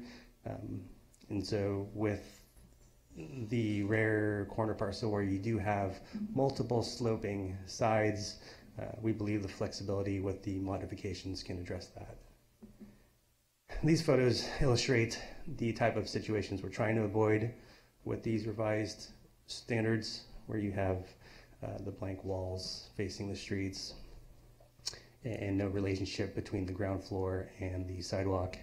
And these are some photos that show what we're more hoping to achieve, where the ground floor level has some pedestrian-oriented relationship with the sidewalk. In looking at this topic, staff has identified some issues where we would like to continue to analyze this and perhaps bring it back with bucket 3. These are standards we couldn't contemplate with bucket 2B as they were not in the ROI, but these include considering similar ground floor to floor height requirements and separation of the grade standards along Ocean Avenue, Main Street, and Montana Avenue as well. Those are streets that aren't considered commercial boulevards in the loose, but we believe should also be subject to these standards. In addition, looking at Ocean Avenue to always be the front of corner parcels in the oceanfront district, and also consider separate ground floor design standards for non-commercial uses, because that does happen as well. So these are items that we would bring back in bucket 3 associated with this issue. Moving on to skylights, in order to provide some flexibility as to the types of skylights and usability of skylights on flat roofs, staff is proposing that we allow a 5-foot vertical projection for skylights above flat roofs. This would be allowed on a maximum of 30% of the roof area and could not be located within 5 feet of any edge of the roof to limit potential visual impacts. These are just some photos of the types of skylights that could be permitted with this modified standard. And looking at the maximum allowable size for accessory dwelling units, what staff has proposed to do with the red line changes is create an independent set of ADU standards separate from the accessory building standards to avoid confusion and or conflicts between the two standards. So this would be an organizational change to hopefully clarify the separate ADU standards. In addition, it would also codify the maximum 1,200 square foot ADU size that is mandated by the recent changes in state law. So we've had this continuing discussion about maximum ADU sizes, but in looking at these changes in state law, essentially we would be obligated to allow ADUs up to 1,200 square feet, and in practice that's what we have been doing to be consistent with state law. So this would really codify that. In addition, we are proposing a slight increase to what can be on the second story of an ADU. So that would be up to 400 square feet, which would be increased from the existing 250 square feet. In addition, there's language that's been added to address the conversion of existing non-garage accessory buildings to ADUs, which is also in state law. So this additional language would be consistent with state law. Staff is proposing that the word allow be added to this provision regarding enforcement abilities of the standards in the zoning ordinance. The word allow just allows some broader flexibility for code enforcement, primarily to enforce safety issues. The next topic is to simplify the public notification required for alcohol exemption determinations for restaurants over 50 seats. I believe at the last meeting we described a few recent alcohol exemptions where we had to mail out determinations that were almost numbering close to 2,000, and those involved 5 to 6 pages each, and so it's a large volume of mailings to send out. So what this proposes to do is make the mail out a notice determination similar to a public notification for a public hearing, like a postcard that summarizes the determination and provides a website link to the actual STOA to cut down on all that paper. In addition, staff is proposing a change to really increase the reach of the public to whom we send copies of zoning administrator notifications or determinations to. And so this would just add people who submit written comments either at the hearing or prior to hearing. STOAs would go to them as well, which it currently isn't.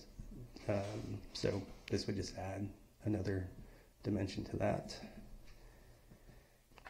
adding the word improvement to this standard, which clarifies that all city designated historic resources include landmark structures and trees. So the word improvement would cover items such as landmark trees.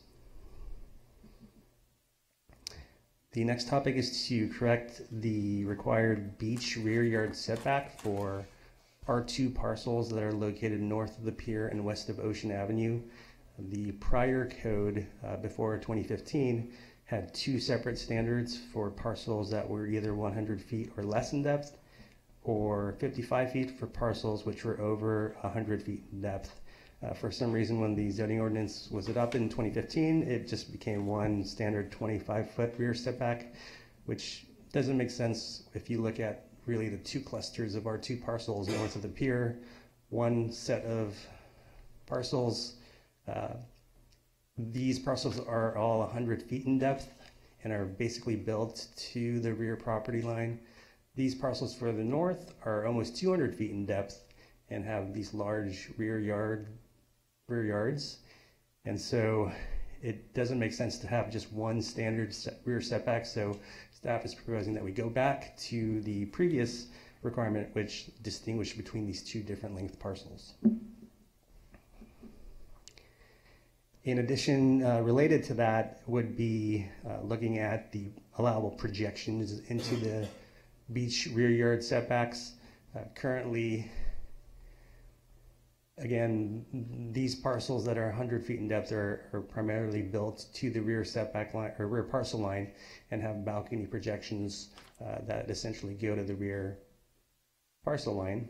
And so what this code section would do is continue to allow balconies and decks in the rear to project to that rear parcel line.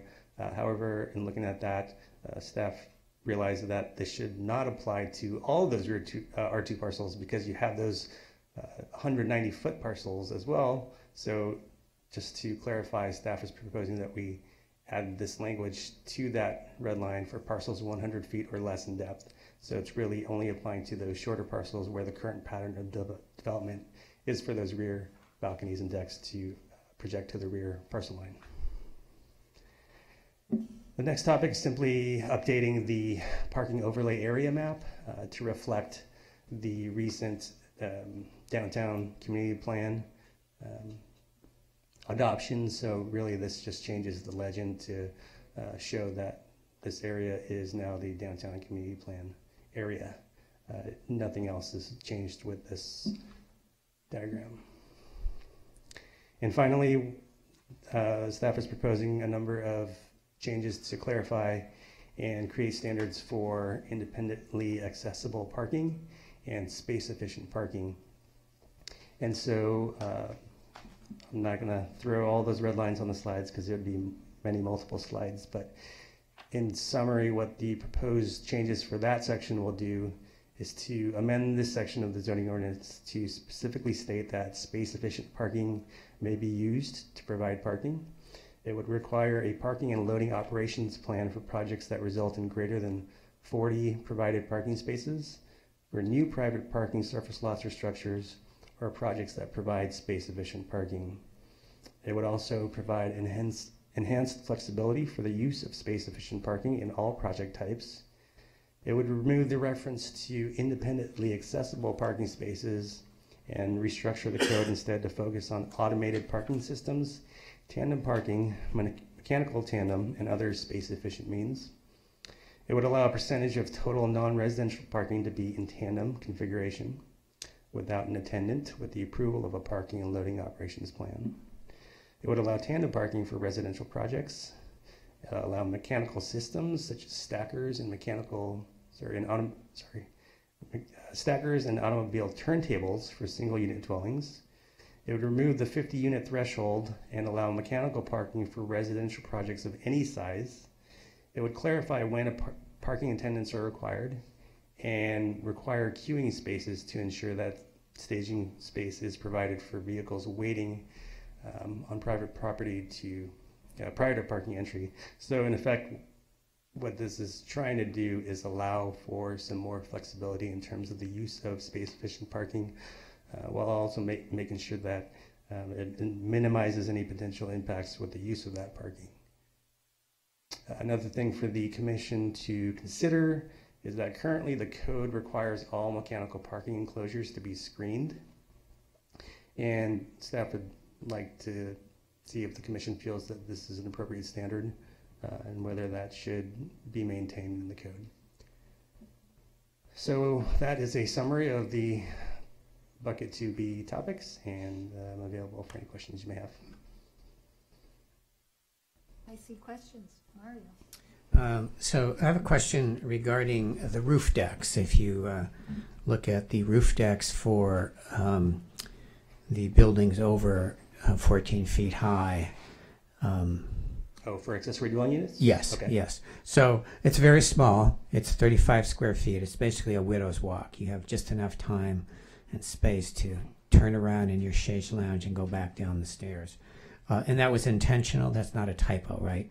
That we wanted it to be very small. Yeah, that's correct. That's actually, we took that straight from the current allowable outdoor space for accessory buildings. And so we're maintaining that standard to make sure that it minimizes any impacts it may have to neighbors. Okay. And then the other constraint was that it had to be 25 feet from the side. And if I read that correctly, if you had a 50-foot lot, you couldn't have a roof deck. Is that correct? Is that your understanding of that? I don't think so. I think it's just meant to encourage it to be more facing the interior of the parcel. I don't think it would preclude it from happening, though. Well, it says 25 feet to the structure. I'm looking at must be set back at least 25 feet from the side property line closest to the structure. So if I had a building in the middle of the lot, and you see where I'm going with this? Yeah, sure. If it's in the middle of the lot, then if you can't put it on the side of the ADU, maybe it has to face towards the primary structure in the backyard or something. Oh, well, okay. I'm just asking if... Sure, yeah. I mean, in most cases, I don't think we see ADUs in the middle of the yard. They're usually towards one side, so hopefully that allows some flexibility to provide that open space on the interior side. Okay. And then, my favorite bête noire is the minimum allowable first floor height. And I think it's one of those, a solution in search of a problem. I don't see the problem there. But if for any reason we decided to go with this minimum height, would there be any difference between an 11-foot height and a 10-foot height in terms of the other wording of the code? Would there be any built-in conflicts there? Because you picked 11 feet for a very specific reason or some thinking there. Yes. And I'm asking if that same thinking, would it work with 10 feet? It could. I think that would be the minimum that we would be comfortable with, because since we do propose the 11 with the ability to seek a major mod to go down to 10. Right. 10 would be the minimum, but I don't think we want to go any lower than that. Okay. And so we kept the 11 that's currently in the DCP. Okay. And then in that same spirit, would you object to, if we weren't able to, again, eliminate it entirely, make the ability to go with those modifications that you've listed as a minor modification as opposed to a major modification? If that was the commission's direction, I think it's up to you, because it's two different review processes. Right. The minor modification is basically a staff administrative review. That's modification is a public hearing. Yeah, that's what I'm asking. I mean, we're recommending major modification to be consistent with the framework that was established in the DCP, which was a major modification for the 3 feet. And I will say the minimum height is, there is history to that, dating back to the loose, and even in the prior zoning ordinance, and looking at the downtown design guidelines. Mm-hmm. And the reason we got to 16 feet and what have you is because we were unfortunately having buildings constructed with inappropriately low ground floors or even unusable spaces, and it didn't provide the flexibility for those tenant spaces to exceed back and forth between a retail or a restaurant, where they might need additional mechanical equipment or, space for that sort of thing. And so, this was, again, through the DCP process, we actually did meet with a group of our local architects to talk about these standards, and it was sort of landed that this was appropriate and it would work, without impacting housing on the upper floors and sort of providing flexibility for that ground floor as well. Okay, thank you. Richard. The wall height, I feel, has been a running theme with us for several years. Do you believe that these recommendations will remove predominantly 90%, 85%, the need for some sort of modification? That is our hope, and that's how we design the language so that it would. So are we likely to go down to one every so often? It won't eliminate it, is what you're saying. Sure. Yeah. That's hard. That's hard to predict. So Commissioner Mario just proposed a very simple and elegant way of moving forward outside the downtown, which is it would be a minor modification.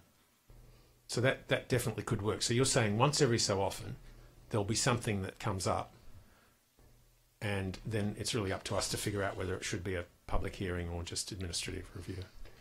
That's correct. In a lot of cases, since we're dealing with new construction anyway, it would most likely require some kind of discretionary entitlement that the Planning Commission would review. So whether it's a minor or major mod, it would still come with that entitlement. That won't be the case in every project, but that's something also to consider. And then also... But I think we saw last time this was raised a map of Santa Monica, which really had quite a lot of the city that might be subject to this. And so the idea is to make sure that things basically conform, but if there's something that's just outside, that it can be moved forward. That's correct, yes. Okay. And again, this applies currently to all commercial boulevards. Yeah. Okay, so with the ADU standards, you've added this 5 in E, which is conversion of an existing accessory building. Is there some other provision which says that notwithstanding you want to convert some building, it still has to comply with all the other standards? Because there are buildings out there that are non-compliant. Sure. Yeah, this actually is taken straight from state law, and so that's why we added it. The state law allows for the conversion of some existing accessory building, even if it doesn't meet current standards, as long as there's adequate setback for fire safety. What does that mean? Does it still have to comply with our standards to have... Did they still have to come in and get their plans reviewed for adequate shower and all that other sort of stuff? Yeah, it would still have to go through some kind of plan check review in order to get any kind of building permit needed for any kind of tenant improvement work or something. It does seem to imply, though, that even if they come in, they're going to get their plan approved. Yeah, essentially, as long as this says that... So where does it say that if they come in and they say, we want this approved, we can in some way impose our conditions about the way it has to be done in Santa Monica? Showers, toilets, whatever else. I mean, if someone's got a building out there and they come in and they say, I want it converted... To an ADU, yes. To an ADU, we have to approve it. That's what I read that saying. So something like this would have to submit for a plan check, and it would be reviewed against, as an ADU, the standards of this section, so we would apply the standards. Where does it say that? I don't know that it needs to say that. That's just that's how they get a building permit, is the compliance with the standards. This is intended to be a ministerial process, basically. Right. Okay. So just as long as it's covered off. Okay, well, I'm good at the moment. Thank you. Jason. Before you go, may I just say that we do have 6 chits, so...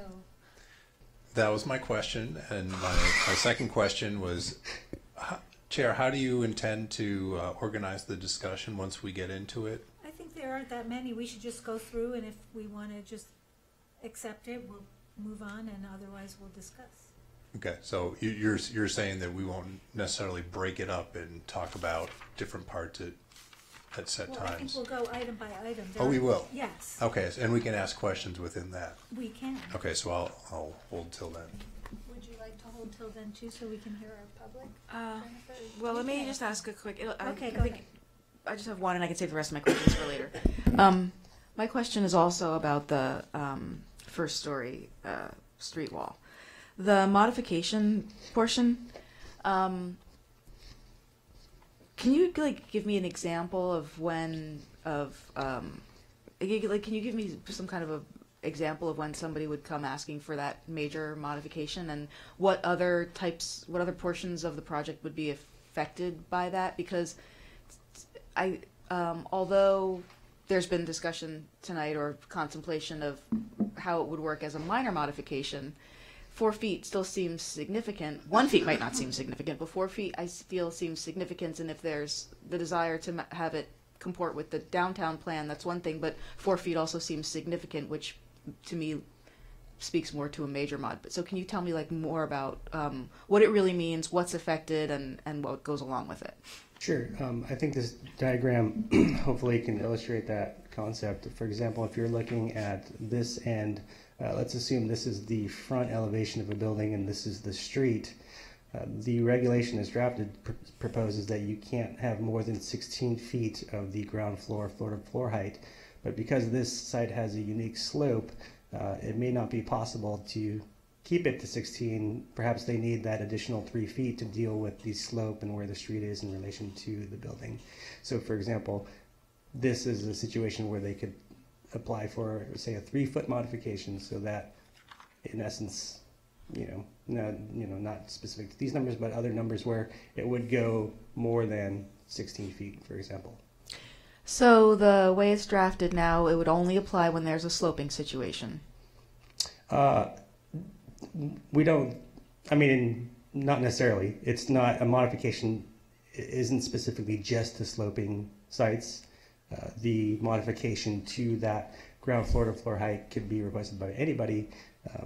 But again, they'd have to make findings to justify allowing that additional height.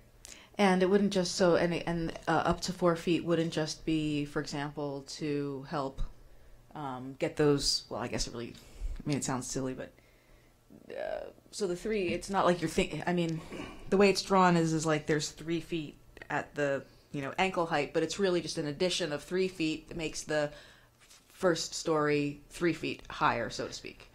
Or up to 4 with this major modification. Right, and we don't really anticipate this being utilized except for in unique situations where the parcel has something unique, physical characteristic like an extreme slope of some sort.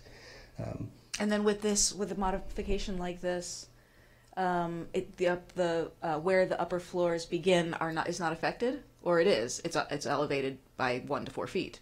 So the height of the project is affected. The massing is maybe affected, or am I? No, the entire building still has to conform to our maximum. Height. Okay, so the height, but then the upper floors would be affected, potentially. Perhaps in terms of their floor-to-floor height, but the overall building still can't exceed a maximum height or maximum number of stories. I see. Okay, well, I will save the rest of my comments for later, and I will also save my additional questions for later. Thank you very much. All right. So our speakers are Paula Larmore, Zena Josephs, and Nancy Coleman. And then there's 3 others after that. Good evening, commissioners. I want to thank the Planning Commission for your attention and prioritization of the street wall height issue. I know the staff report said it started in 2016, but it started way before that. And this does have important implications for housing projects. You've reviewed several housing projects and granted modifications to this standard. And for the projects where you haven't granted a modification to this standard, we've actually experienced them having difficulties getting through the Architectural Review Board because of what some people perceive as an awkward proportion between the ground floor or the first story and the upper floors. We also appreciate staff's thoughtful and diligent work on this important issue. As you're aware, the street wall height standard hasn't been working. And while we have been advocating to just eliminate this standard and not necessarily replace it with standards, we think what staff has come up with is thoughtful and it will work for the majority of the sites. This package is, again, eliminating the first story street wall, adding the ground floor, floor-to-floor minimum and maximum for non-residential uses, We think the modification language is important for the sloping sites. We're not so concerned about it being minor versus major because as Mr. Kim noted, most of the projects will come forward to you through a development review permit anyways, so you'll see the modification. And then the other standard is this relationship between the ground floor and the sidewalk. So we urge you to move these forward to council tonight. This has been a very long process. We are aware that there's at least one pending project where the package of changes isn't going to work because that project is just so unique.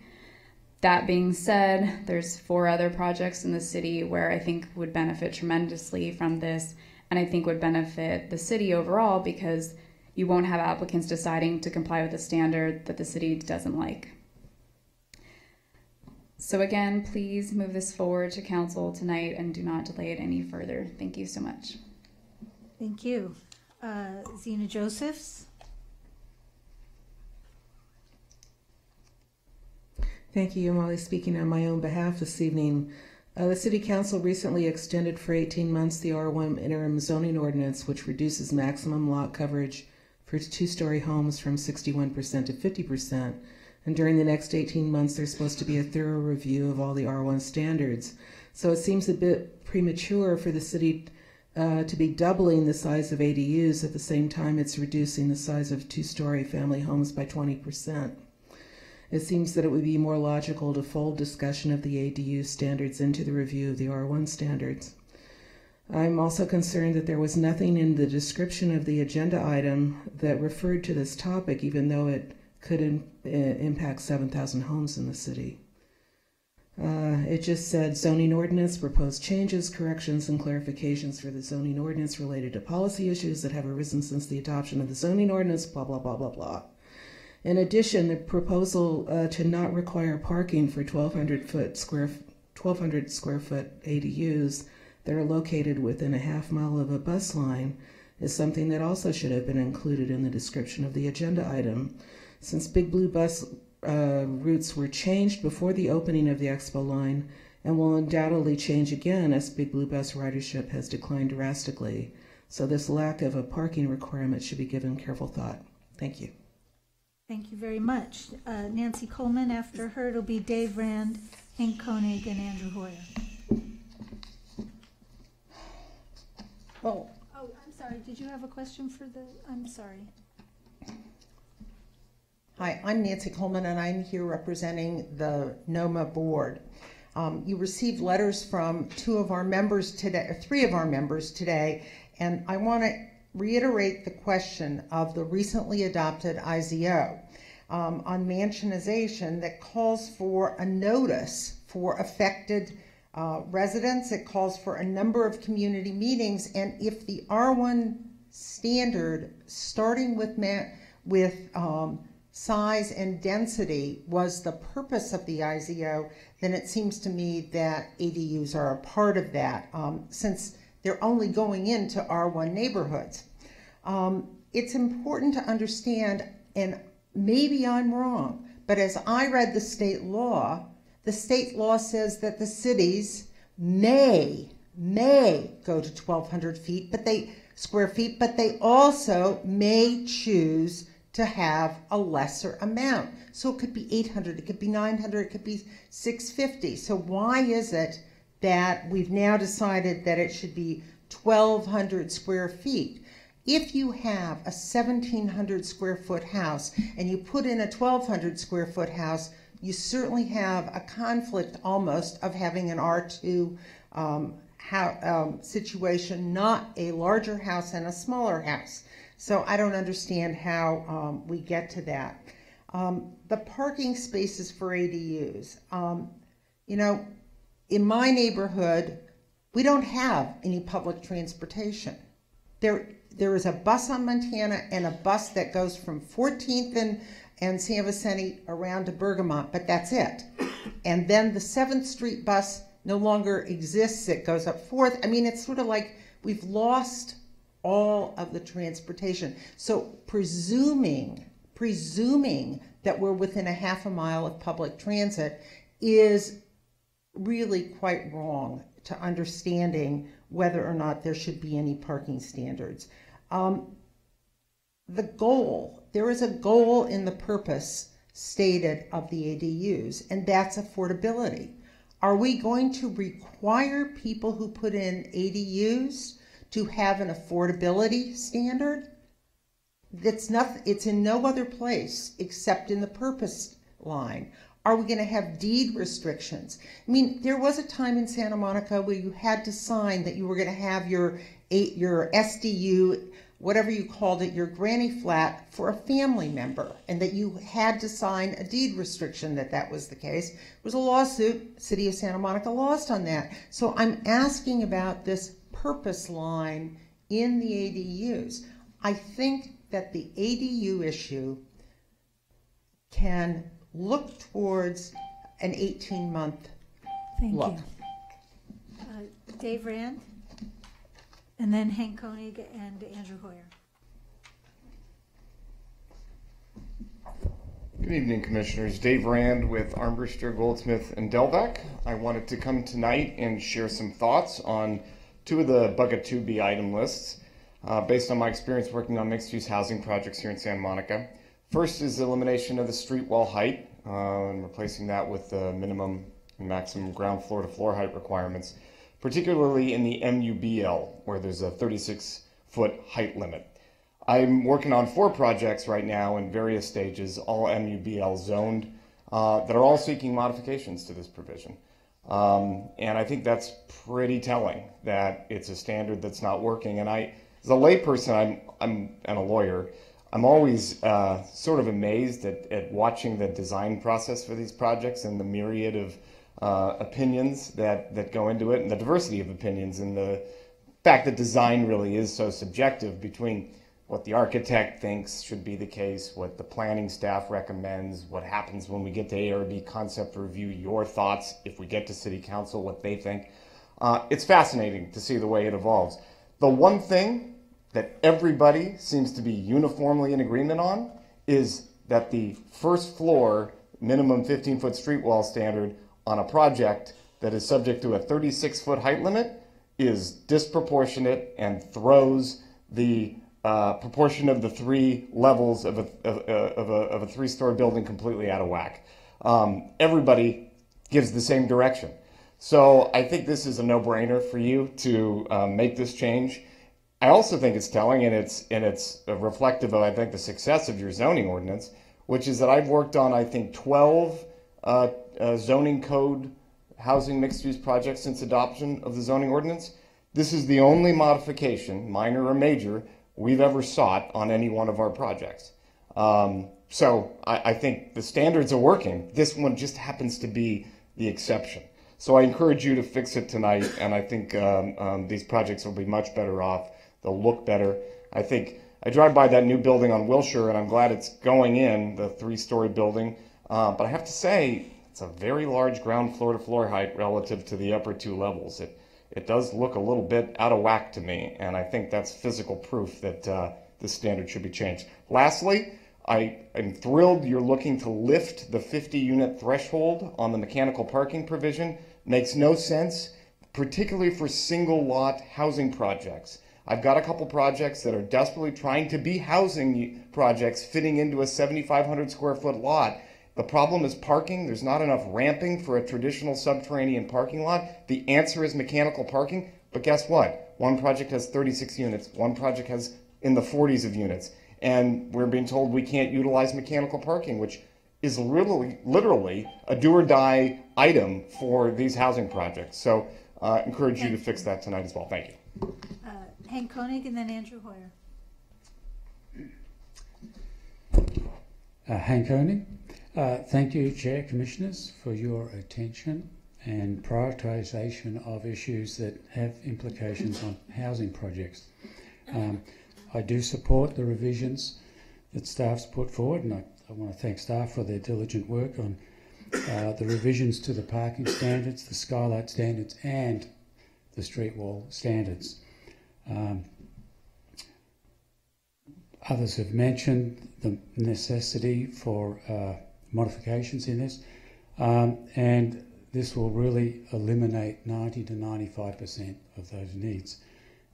As Ms. Larmore mentioned, there'll still be modifications and waivers for unique sites. Unfortunately, I have a habit of attracting unique sites, so I'll be one of the people coming before you for a waiver and a modification because of slope and circumstances with those projects. I can share with you some examples, real life samples from those projects, if that's helpful for you, and if we can get that thing running, if that would be helpful to you. But I don't want the perfect to get in the way of the good. So I support the changes that you've made. Could be a bit better because I have to get a couple of months, but it is a very, very significant improvement. So thank you. Thank you. Hey, can I have a question? I guess I feel like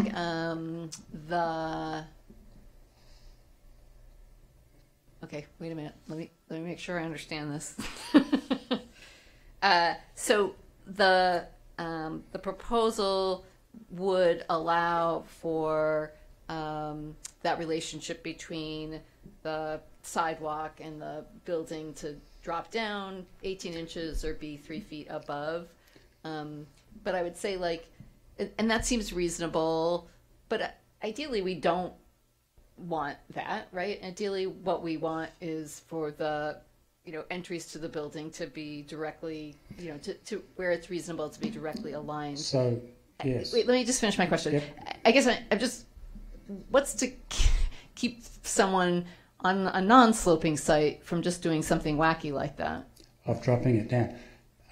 That could be an unintended consequence. Okay. So, in the situation I have, a corner lot sloping down, I can comply with those regulations, but I would have to drop my cafe down 18 inches below Ocean Avenue sidewalk, because by the time I have the width, it's only 30 feet wide, I've got a setback.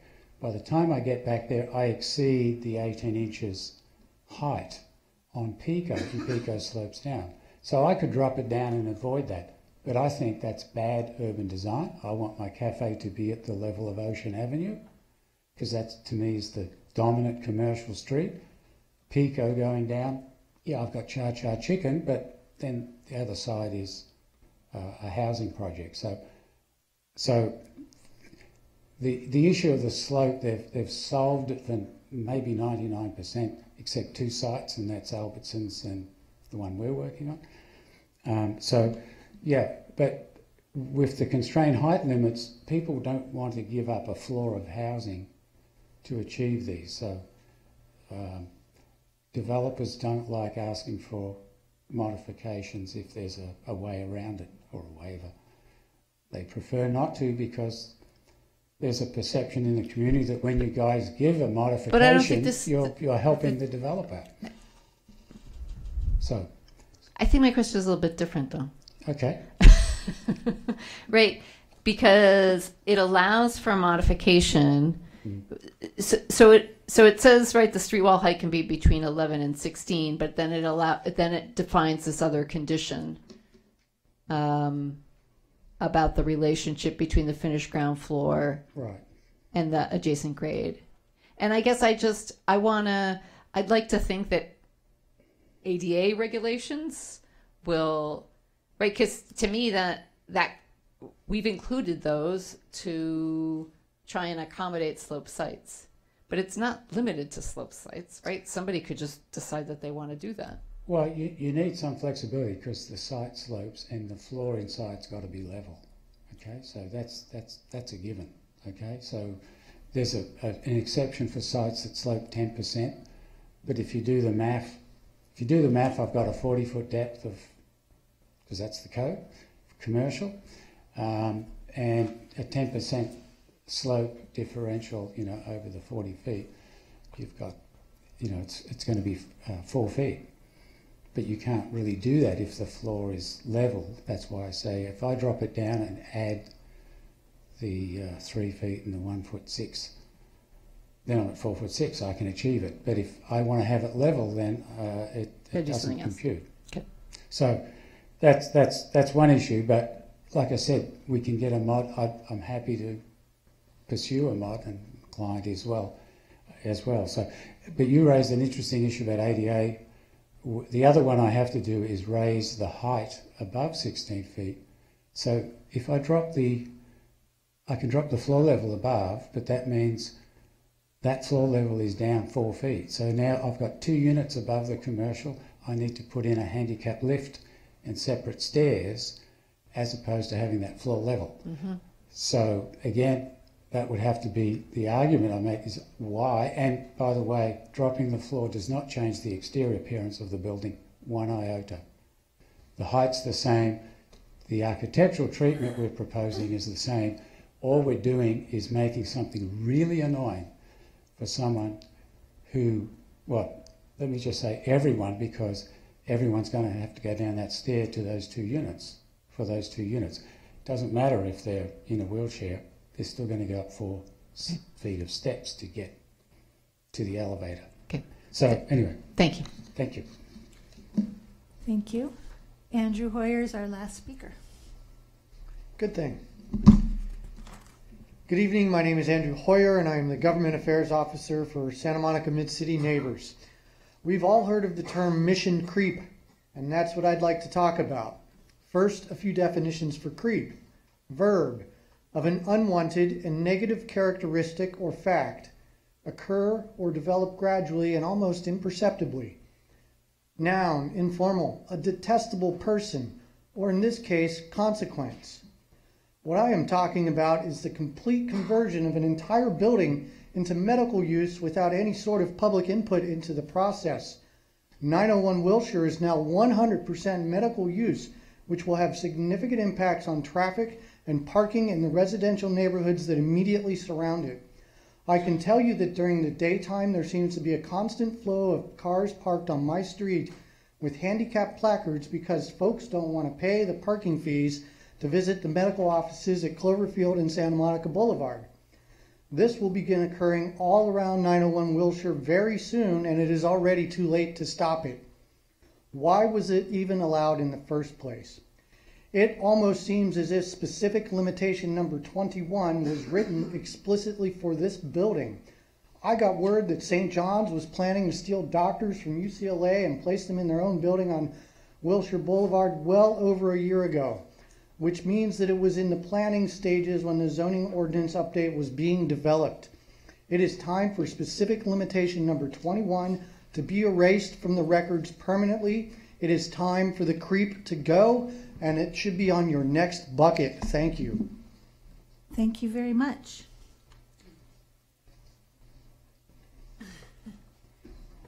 All right, so I propose, there aren't tons of these, that we just go through and I can call out the number and we can discuss them one at a time, starting with number 16 on page 1 of attachment A, which is, of course, the floor-to-floor height level, replacing the street wall level, and all of the accompanying ramifications. Oops. Does anyone want to comment on that? Should we just like vote on each one individually? Otherwise, we'll have such a complicated motion. That seems to make sense, right? Okay. Amy. I'm comfortable with this, and in fact, I'm realizing that what I described to Hank was wrong, that there's certain standards when there isn't a slope change, and there are different standards when there's a slope change. So I'm glad that folks are generally comfortable with this proposed change, the public speakers. Mario? Well, let me just take one moment here to thank the staff for setting up such a clear explanation of what it is, how it got here, what it's trying to do, and why the language has changed. I think it's very important to see all that.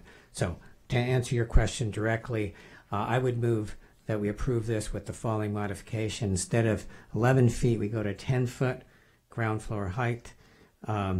and that we allow minor modifications for the things that were major modifications in this portion. Jennifer?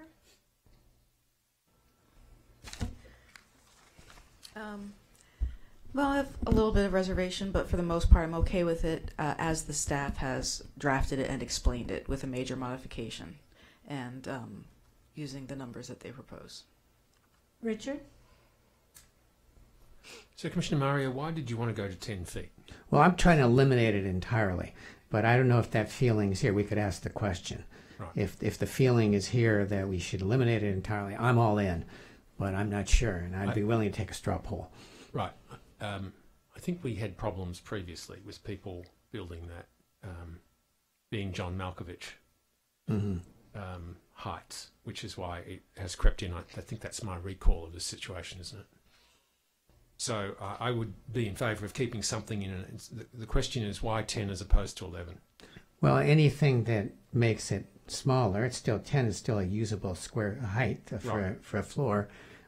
Smaller is good because somewhere at the edges you're going to run into that problem. Even in the example that was set up, you run into 10 feet at the end. I see. But you know it's a problem. It's So I'm attracted to your minor modification proposal because I think that's sensible. 11's okay with me at this stage. Jason? I'm good with it as proposed by staff. So should we vote, or should we just, I personally am good with it as proposed by staff. So it seems like we have a majority on that, so I think that's how we'll go with 16. Okay. All right. 17 is the skylights. Amy, you want to just, you're okay? I would move all in. Move all in. A quick question. On page 2 it says increases the skylight projection limit from 1 to 5. Oh, I'm sorry. I just misunderstood. I just answered my own question. Yes, I'm okay with it. Yeah. Yeah. Jason? Yeah. Okay. Okay, me too. Okay, excellent. 28 is the accessory buildings. May I ask one question of You Tony? may. So, Tony, we heard in the public testimony some people were concerned about going to the maximum size and also the relationship of the ADU to the major building. My recollection is the ADU can't exceed 50% of the major building. That's only when the ADU is attached, or that's only when a portion of the primary building is converted to an ADU. Okay. And then the second thing is, could you run through the provisions of the state law, which you previously said we are now complying with on this, in terms of the size and where they're located? I can help Tony out here. I was going to just read a few things into the record regarding the legislative changes that took place in 2016. So in 2016, the law did change, and the legislative intent expresses that the ministerial process that is being contemplated and the relaxing of the development standards is to address a severe housing crisis. And so that is sort of the intent behind the legislation. The 1,200 square feet, I think we had this conversation before when we were contemplating the 600 square feet, but essentially it is an outside number, as one of the speakers suggested. However, the problem is that there is another provision in the code which talks about what happens when somebody applies at a practical level for an accessory dwelling unit through a ministerial process, and it meets the 1,200 state standard, but it doesn't meet the 600. And that's exactly what happened. We had a situation where there was someone who came in. Our standard was 600. They came in.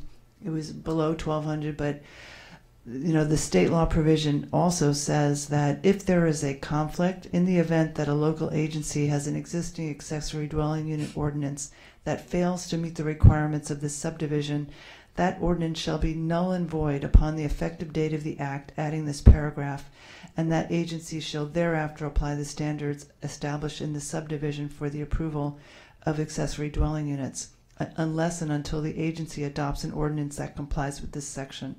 So effectively, it's another unfortunate situation where, because of the housing crisis, the state law is basically preempting our ability to address our local standards for ADUs, which is unfortunate, but that is the reality. And so Jing and I both looked into this, and there is some guidance from the California Department of Housing and Community Development, and the way they express this preemption issue is that, for the most part, their analysis is that most ADUs should be between 800 and 1,200 square feet. So if somebody comes in and you have a maximum limit that's below that, and you're denying the project, you're effectively preempted from enforcing that local ordinance. And so that's where we are now, which is to the extent that it's very clear that if we had a 1,200 limit, there is no argument, there's no gray area, it's just 1,200 maximum. If we had something that's lower, like before we had the 600, and we have 2 applications, one of which is above the 600 but below the 1,200, and we have to deny that, we are setting ourselves up for preemption. So that is the reason why we are taking this position, and it's unfortunate, but that is the way the law is written. Can I just, the way it's written in our code now, or except for that we have the interim ordinance, it's up to 1,200, but it has to be within the lot coverage. Would the state law preempt lot coverage limitations?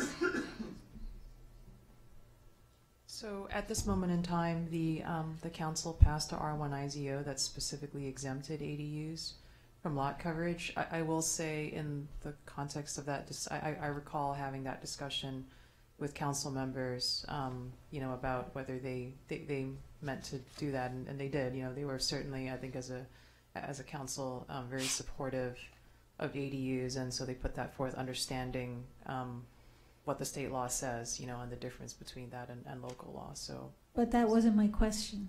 Yeah, I wanted to know if we had the rule, or if the rule as it's written, with notwithstanding the IZO.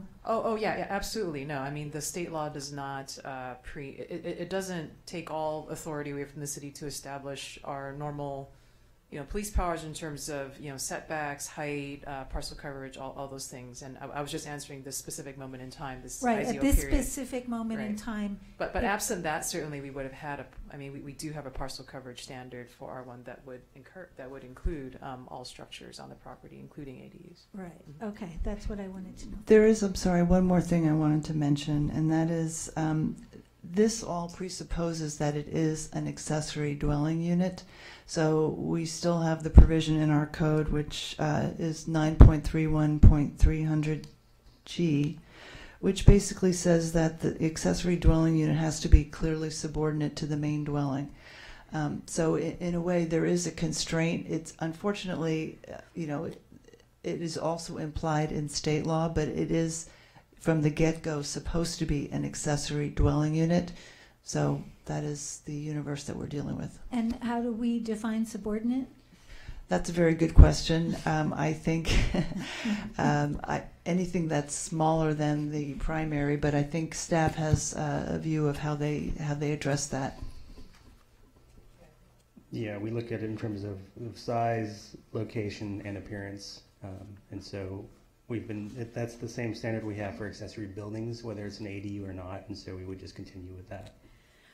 I see. Thank you. Jennifer? Have there been any other cities that have adopted less than 1,200 square feet as part of their process? I'm kind of going off the top of my head, but I think the city of Los Angeles adopted, I believe it was like 950, I think, something like that. It wasn't all the way to 1,200. It was something lower, but they went through a pretty extensive study. I don't know how they got there, but it took them. Actually, no, they don't have an adopted one yet. Actually, it's part of the interim guidance, but I seem to remember that number. It doesn't go all the way to 1,200. It's something lower than that. So they asked for like 950 square feet as part of some kind of interim guidance while they're still studying it. Is that what's going on? Yeah, my understanding, they don't have a permanent ordinance. It's just been this interim guidance that's been in place for for some time. However, as Susan explained, regardless of what they did, if someone came to our counter and said I want to do an ADU of this size, up to the 1,200 that state law allows it, and we haven't had someone propose 1,200, by the way. Just to be clear, we've had people propose 850, 900 square feet, and because of the way the law is written, we are obligated to allow that. And they're and in Los Angeles, they're obligated the same way, even though they set 950. Exactly, same thing. Yeah. And when did that So is it your opinion then that the process that LA went through was just worthless and not? I don't know what process they went through. It was. I don't want to suggest that it was worthless. Well, you said they went through a pretty rigorous process. Yeah. So my question to myself, I'm going, why are we putting forth the same? I mean, I care about Santa Monica as much as they care about LA. I was supposing that they maybe went through a process to get to that number, whether it was based on something that existed before. I don't know enough about the process they went through. I'm just assuming that they might have gone through something. Okay, so LA is the only one that comes to mind. You don't know about anything That's else? the only one that I'd seen. I'm sure there are others, that we could look at, but I mean, at this point, it's sort of perhaps moot, given that the way the state law is written. So you don't think that it's because I mean first of all, hearing from the members of the public that came in and raised this issue this evening. First of all, I'm really glad they're here, but I'm also concerned because of the way they said that. And I know it's. I don't have all the other agendas in front of me in the past, but it seems like this is something that would be of great interest to people living in R1 neighborhoods, but perhaps they might not have known about it because of the way that the agenda was written and didn't specifically call it out. But of course, you have to open the agenda and look at everything in detail. But that still could have easily been missed. But so you're saying it's just. Not worth it to ask the council to consider this as part of their R1 because they've already specifically exempted it? No, I don't think we're saying that. I think we're saying that even if we didn't make this change now, we're still preempted by state law. So whether you do it in local code or state code, I think it's much more clear and transparent to have something adopted so everybody knows what the rules are.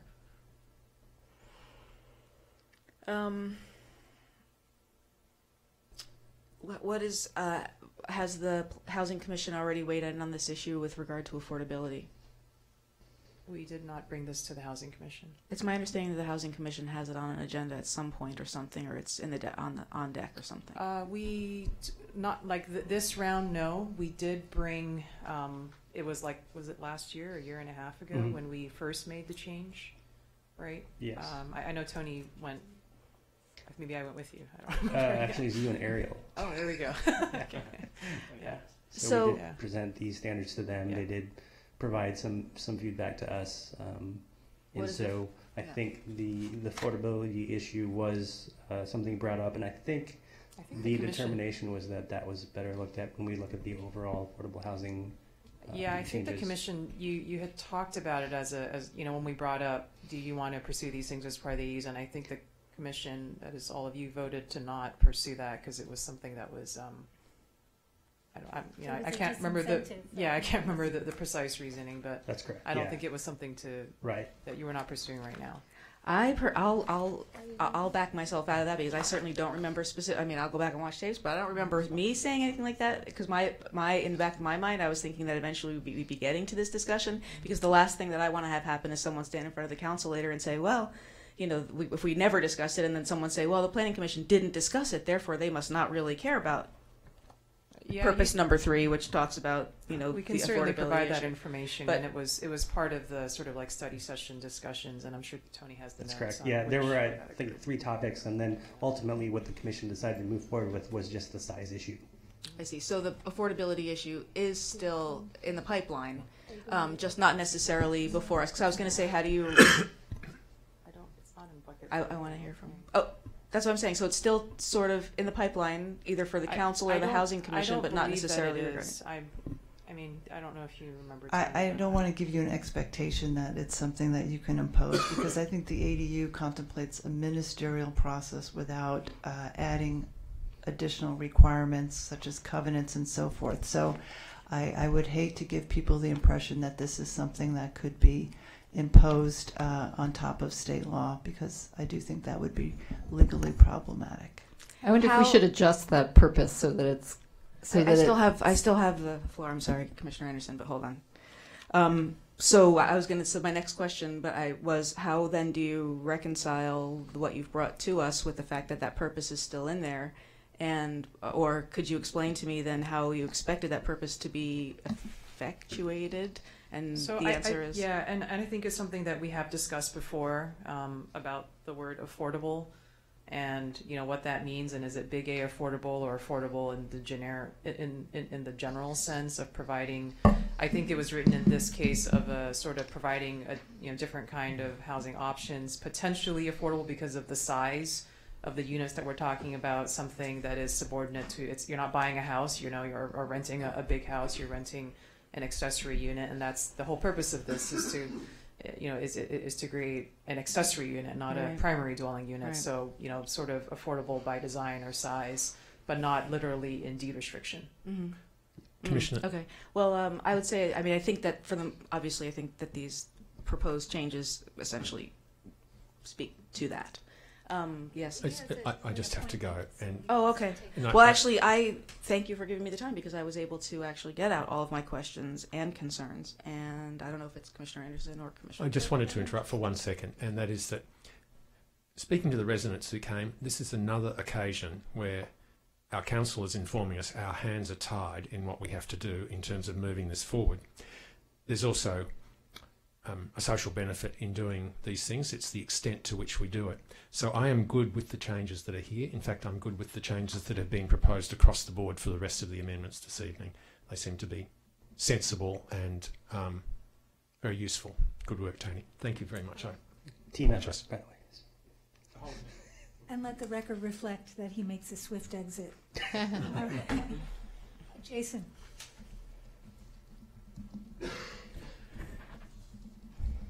Yeah, looking over the ADU specific standards as opposed to the reference to the accessory buildings and structures, I'm really glad that we're headed in this direction. I think that's going to add a lot of clarity to those that are looking to make these changes, and then they'll have varying levels of expertise in moving forward with their projects. I want to ask about one particular standard that I'm assuming was brought over from the accessory buildings and structures, and that's for on 3 detached accessory dwelling units over 1 story or 14 feet in height. And then number 2 that says that for the upper story, for the second story portion, the 15-foot rear setback applies. Am I right that is brought over from the accessory buildings and structures? Yes, that's correct. And so that's been in there for a while, but not applied to ADUs until recently. Correct. It would have applied to the ADU standards that. No, actually, yeah, because we are bringing that standard into the ADU standards. It is, I guess, a new standard. Right, specific to ADUs, right? Yes. And what's the general idea behind that? So with that standard, you can see that there's 2 standards. There's 15 feet from the center line of the alley if there's an alley, and 15 feet from the rear parcel line where there is no alley. That is primarily looking at potential impacts to the neighbor behind a property. Because you are looking at a second story now for an accessory dwelling unit, where currently you wouldn't, based on our current code, have any habitable space, anyone living in a space that far at the back of a property. You could have potential impacts of now somebody living up there in close proximity to a rear parcel. So this is to provide some kind of setback to at least minimize any potential impacts of a second story dwelling space being that close to a rear parcel line. And as you know, as we're considering, you know, how the standards fit together to actually create opportunities for additional living space, additional housing, if we were to take a look at that particular standard in the future, where could that fit within our process? The next bucket, like where would or as part of the R1 In evaluation? terms of a rear setback? In terms of potentially eliminating or reducing that that upper story setback, rear setback. I think that could be looked at now as it's right. proposed. You could certainly make a recommendation now, or if you want to test it out and see how it is. You know, you can choose.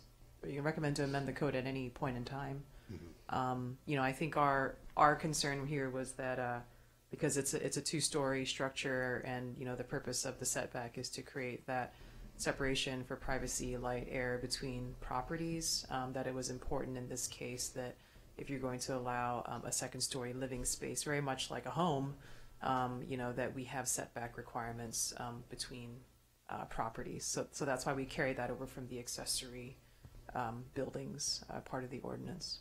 Okay. Mm-hmm.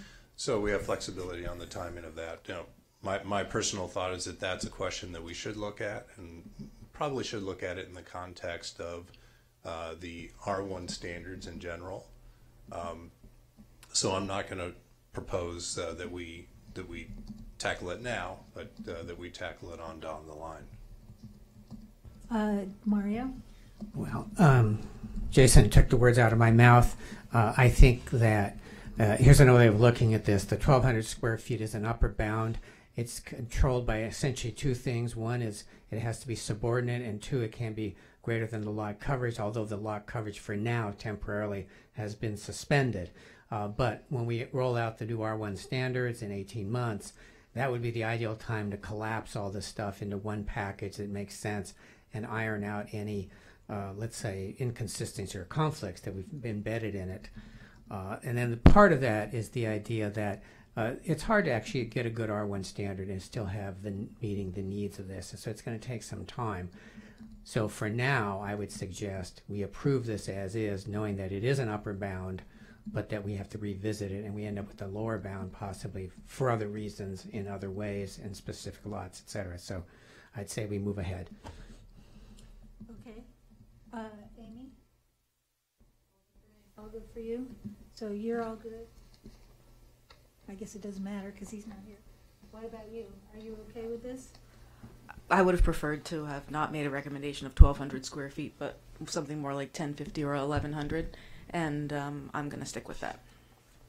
Well, I would, I'm kind of with Jason and Mario that we should go ahead for transparency's sake with this as it's written, but I think it's really important to come back and revisit it holistically when we look at the R1 standards. And a lot of what we're talking about with those standards has to do with relationships to neighbors and space and air, and we need to make sure that this fits in with that, and so I think that's the time to do it. I guess I would just add that, you know, my hope would be that when we're looking at those R1 standards that we're keeping in mind the overall objective for you know why this state legislation was adopted in the first place, and that is that we are in a housing crisis because we're not producing enough housing for the people who live in this region. So I wouldn't want to conflate you know single family home scale issues with the need to produce more housing units.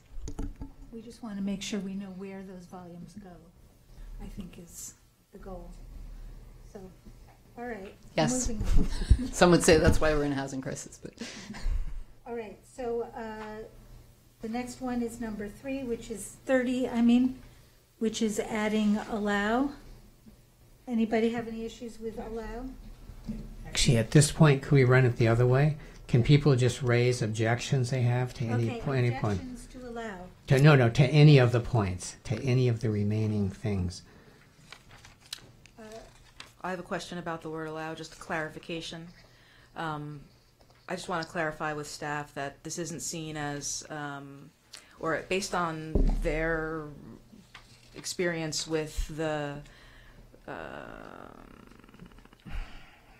incident, I guess, that prompted the code enforcement to make this recommendation in the first place, that they don't see it as harmful to tenants in any way, or that it isn't designed to be anti-tenant or create harassment situations for tenants in, for example, rent-controlled units. That's correct. Okay, thank you. So my brain can't do that. It's just too random. I have to go one at a time. Does anyone have a problem with the alcohol, number 35, the alcohol noticing? We're moving on from 30. I'll say that I'd vote against 30.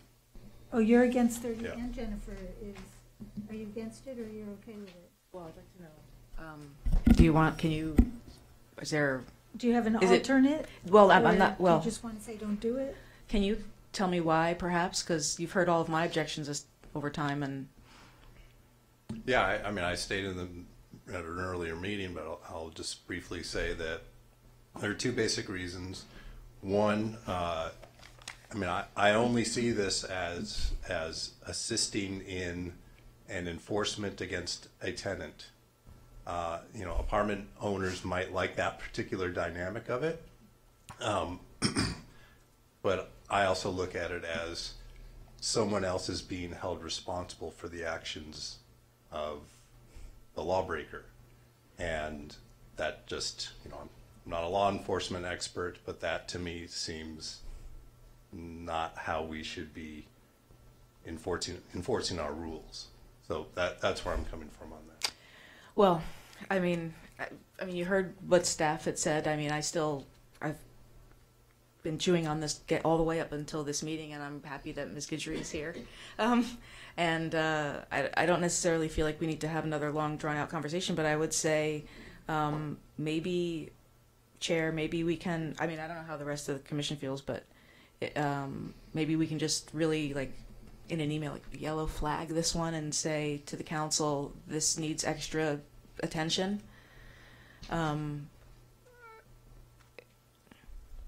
Is that a thing we can do in a case like this? I mean, I don't necessarily just want to give it my seal of approval because of, reservations that I have.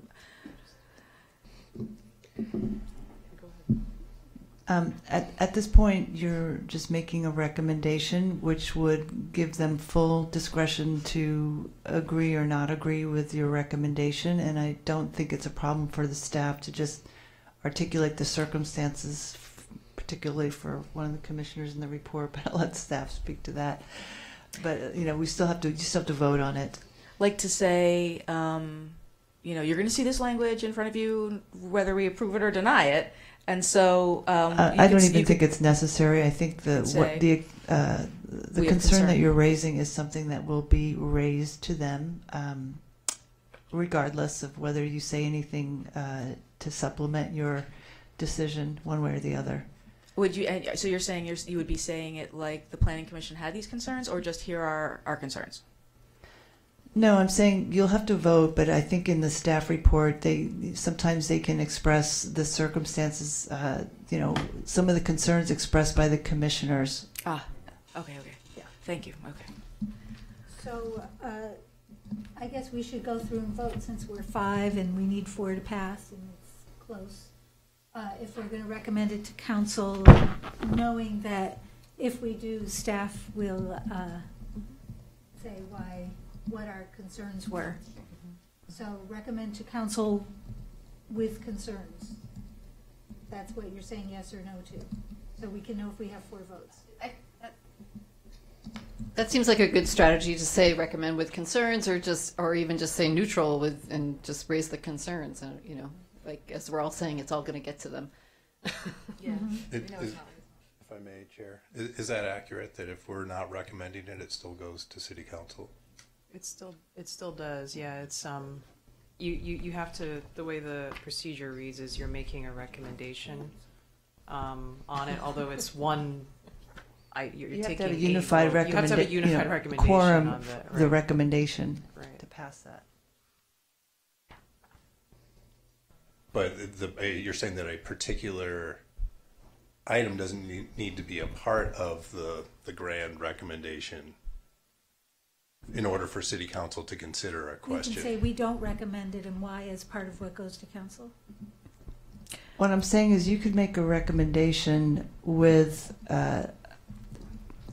a notation that they consider X, Y, and Z.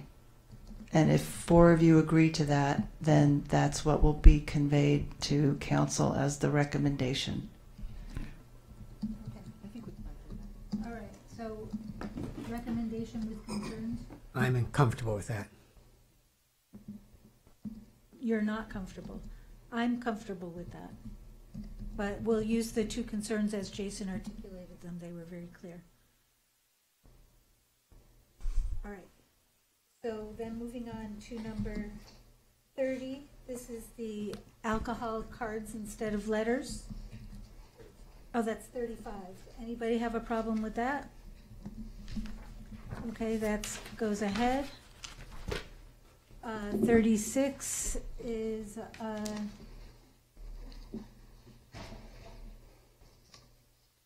I'm sorry, I'm flustered here. This is the other note about who gets notifications. Is anybody a problem with that? Nope, okay. 37, adding trees as historic resources. Anybody have a problem with that? No. 38, beach setbacks. Okay. 39, projections into beach setbacks. 40 is... Oh, sorry, Chair. Just to clarify, what Planning Commission is recommending on that one is the slightly revised version that we introduced tonight, clarifying that this applies to the shorter which is the yes. Sunset Beach Tract, established in 1900. Right. Correct. But just because that's not in our document here, he's pointing that out. So number 40 is updating the map with the parking. And then we have 41, 42, which is this parking situation. And staff has also asked us to discuss whether or not we think these giant machines have to be enclosed. Which gives you a hint of how I feel about it. Does anyone want to broach this topic? My screen keeps going off. Mario? Well, the screening is actually kind of a sensitive issue because you can see a situation. I'll give you an example. Let's say you had a surface parking lot and you put lifts in it. So your cars drive in the lift, they get lifted up, another car drives under. And the net effect of that might be an object that's 10 feet tall. Okay, there it is, 2 cars, each one taking up 5 feet. Cars aren't that high, unless they're SUVs or some huge thing, right? So now you have let's say you have a perimeter fence which is allowed to be 8 feet, and if you were allowed to have 2 more feet, that object, those 2 cars would be screened, which would be valuable. So, as opposed to enclosing them, once you enclose them in a box, now you have a building, now you have setback issues, et cetera, et cetera, et cetera. So screening, I think, is a good thing. I think you want to hide these if you've ended up in a situation like that. And whether the screening is physical, as in a fence, or the screening is biological, as in a hedge, it seems to me to be easy to achieve that if it's relatively low. If it's a very tall object, if it's 20 feet in the air, then it has to be a structure. You're not going to achieve that with a hedge. So you're saying that if one of these 10-foot mechanical things was in somebody's driveway, yeah, that or it would only matter to screen it from the next door neighbor and not from... Yeah, let's say they're in the side yard. It's sitting there in the side yard. But you could see it from the street. That's okay with you? Yeah, I mean, you could look down the driveway and you'd see these 2 cars stacked on top of each other. Do you want to have a door in front of those, a gate in front of those? Yeah. Yeah, no, I mean, that's what I'm saying. It it would be easy to achieve that if it's a relatively low structure. It would look like a 10-foot high fence.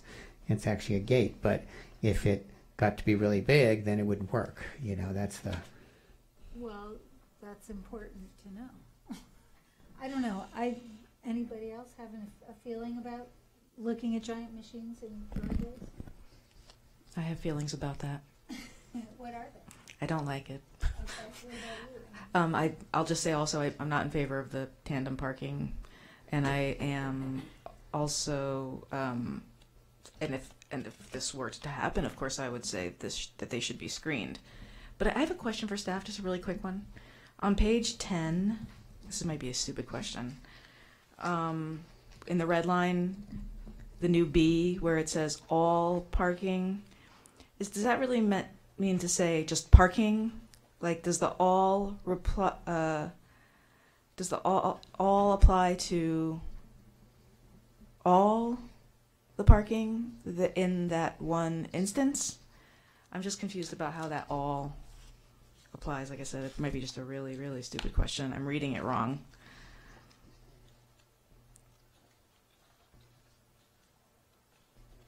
Like, does it read the same if that all is gone and it was a capital P? That's what I'm asking.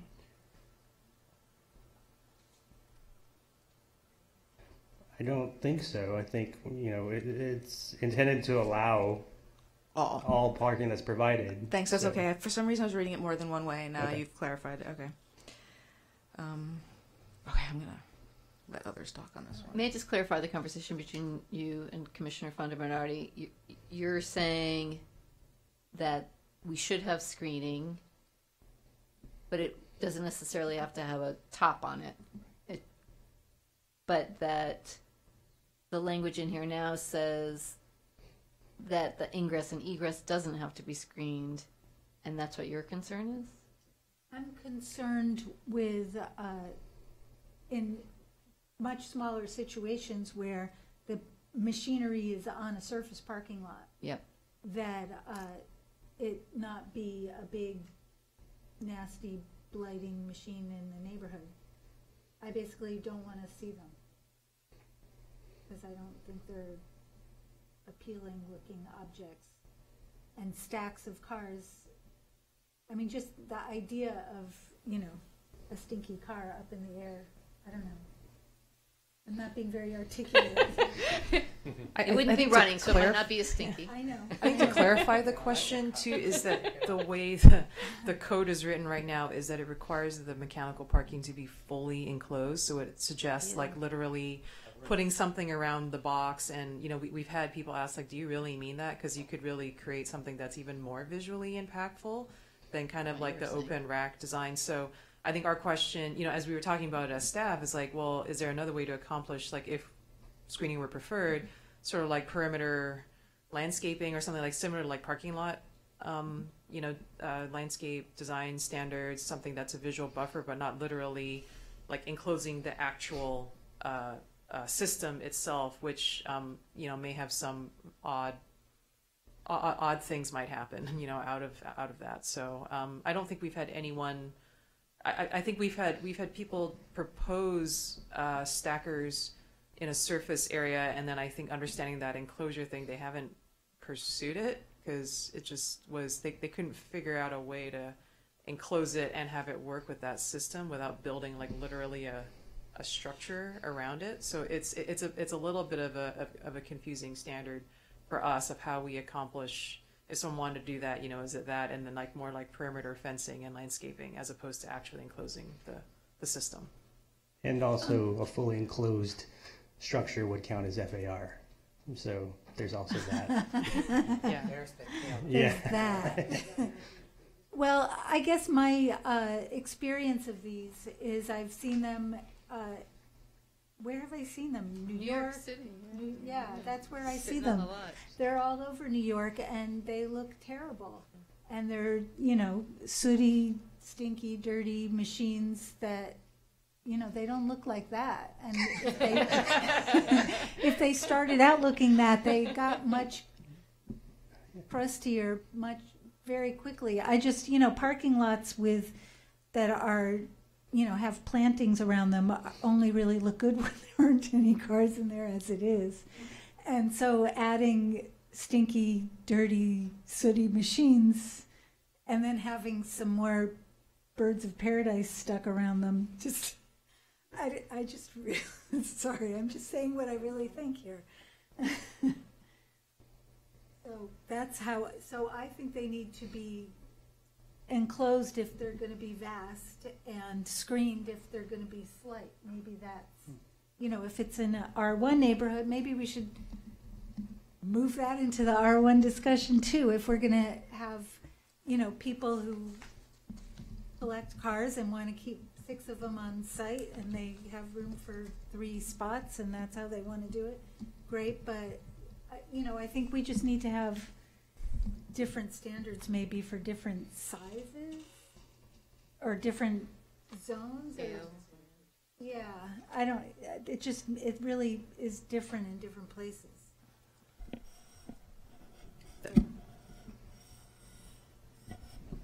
In New York also, I just wanted to add, they seem to always be, on 9th Avenue and 10th Avenue, like off the side where all the nasty stuff is anyway. South side of Canal Street. Yeah, I think there are lifts on it used to be a gym on Main Street, and they had lifts back there, and they look very stinky. Yeah.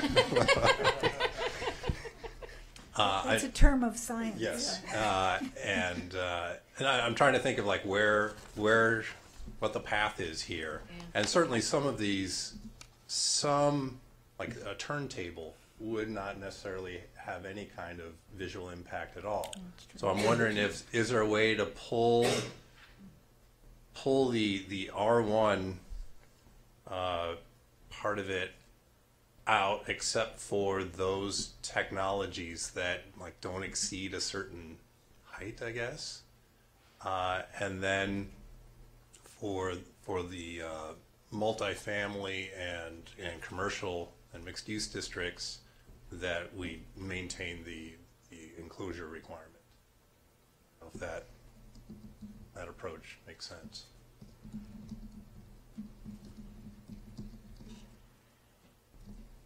So in R1, they don't have to be enclosed? You can stack cars at the end of your driveway? That we would perhaps ask staff to come up with some kind of threshold for R1 where certain technologies would be allowed if they didn't exceed a certain number of feet above grade. And then maybe we can be flexible with screening versus enclosures if it's truly screened and not just screened from some angles kind of thing, so that we're not dealing with lot coverage issues. So finding a way can't fit an ADU. Finding a way to get away from the enclosure requirement in R1, but maintaining it in the other districts. Does that seem? I'm not even super in favor of it for multifamily districts. It's a work in progress. I think that's as good as it's going to get tonight. Yeah. Okay, so that's. I think that's a good idea too, because I'd like to think that mostly where we're going to see this is like underground for a small multifamily development, right? And that's going to be enclosed. And I think we want to discourage the type of situation that you're describing, where they might like show up in an array on a surface parking lot, right? So to continue to say it needs to be more conservative and say it needs to be enclosed, I think is a good strategy. Okay, and basically, so what would happen then is this part goes to council and everything else stays it is, and then we'll get a new set of code for enclosure that'll come in our next bucket. Is that what we're going to do? And then we can. That is one way we could approach it. We could come back at a future time with more realized and analyzed options to deal with different types of projects and whatnot. Right, because if you didn't, we didn't take this forward now, the current language would still stand, right, with the fully enclosed. So Mm-hmm. that would to get to Commissioner Anderson's point of being conservative. So that's why we wanted to pose the question tonight. Right. So basically, we don't want to create undue burden so that it's not useful to have the code, but we also don't want to see them. So Yeah, yeah. we'll let you figure that out. Okay, so are we all in agreement with that approach? And I did have one tiny little question, actually, that I'm seeing here. I wrote it in red, so I didn't see it right away.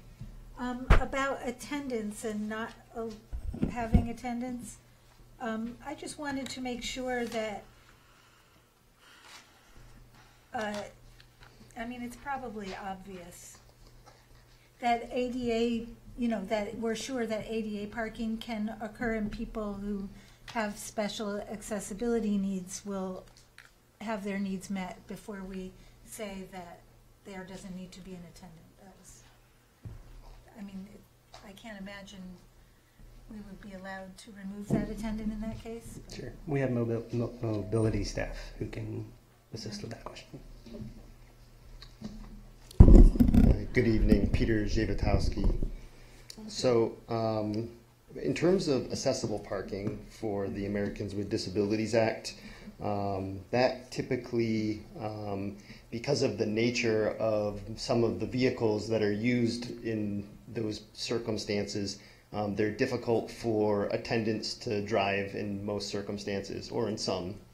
So there may be specialized controls that are used rather than your typical steering wheel or gas pedal and so forth. Mm-hmm. And so it adds a certain level of complication that you're picking up on. And so basically what we've done here in the code is that we've allowed them flexibility to have their parking systems accommodate accessible vehicles, provided they can meet the requirements of ADA. And so what that would mean is in some circumstances when they can have a point at which there's the transaction between a vehicle and, in the case of an attended type of facility, when you have the point at which there's the transaction, then the person has the path of travel from that location where they can exit the vehicle, they have the appropriate loading area to exit, and they can enter the building. Then the attendant can take the vehicle, and then the systems can accommodate vehicles of those sizes. So then that particular system could accommodate that the ADA vehicle and the person. Mm-hmm.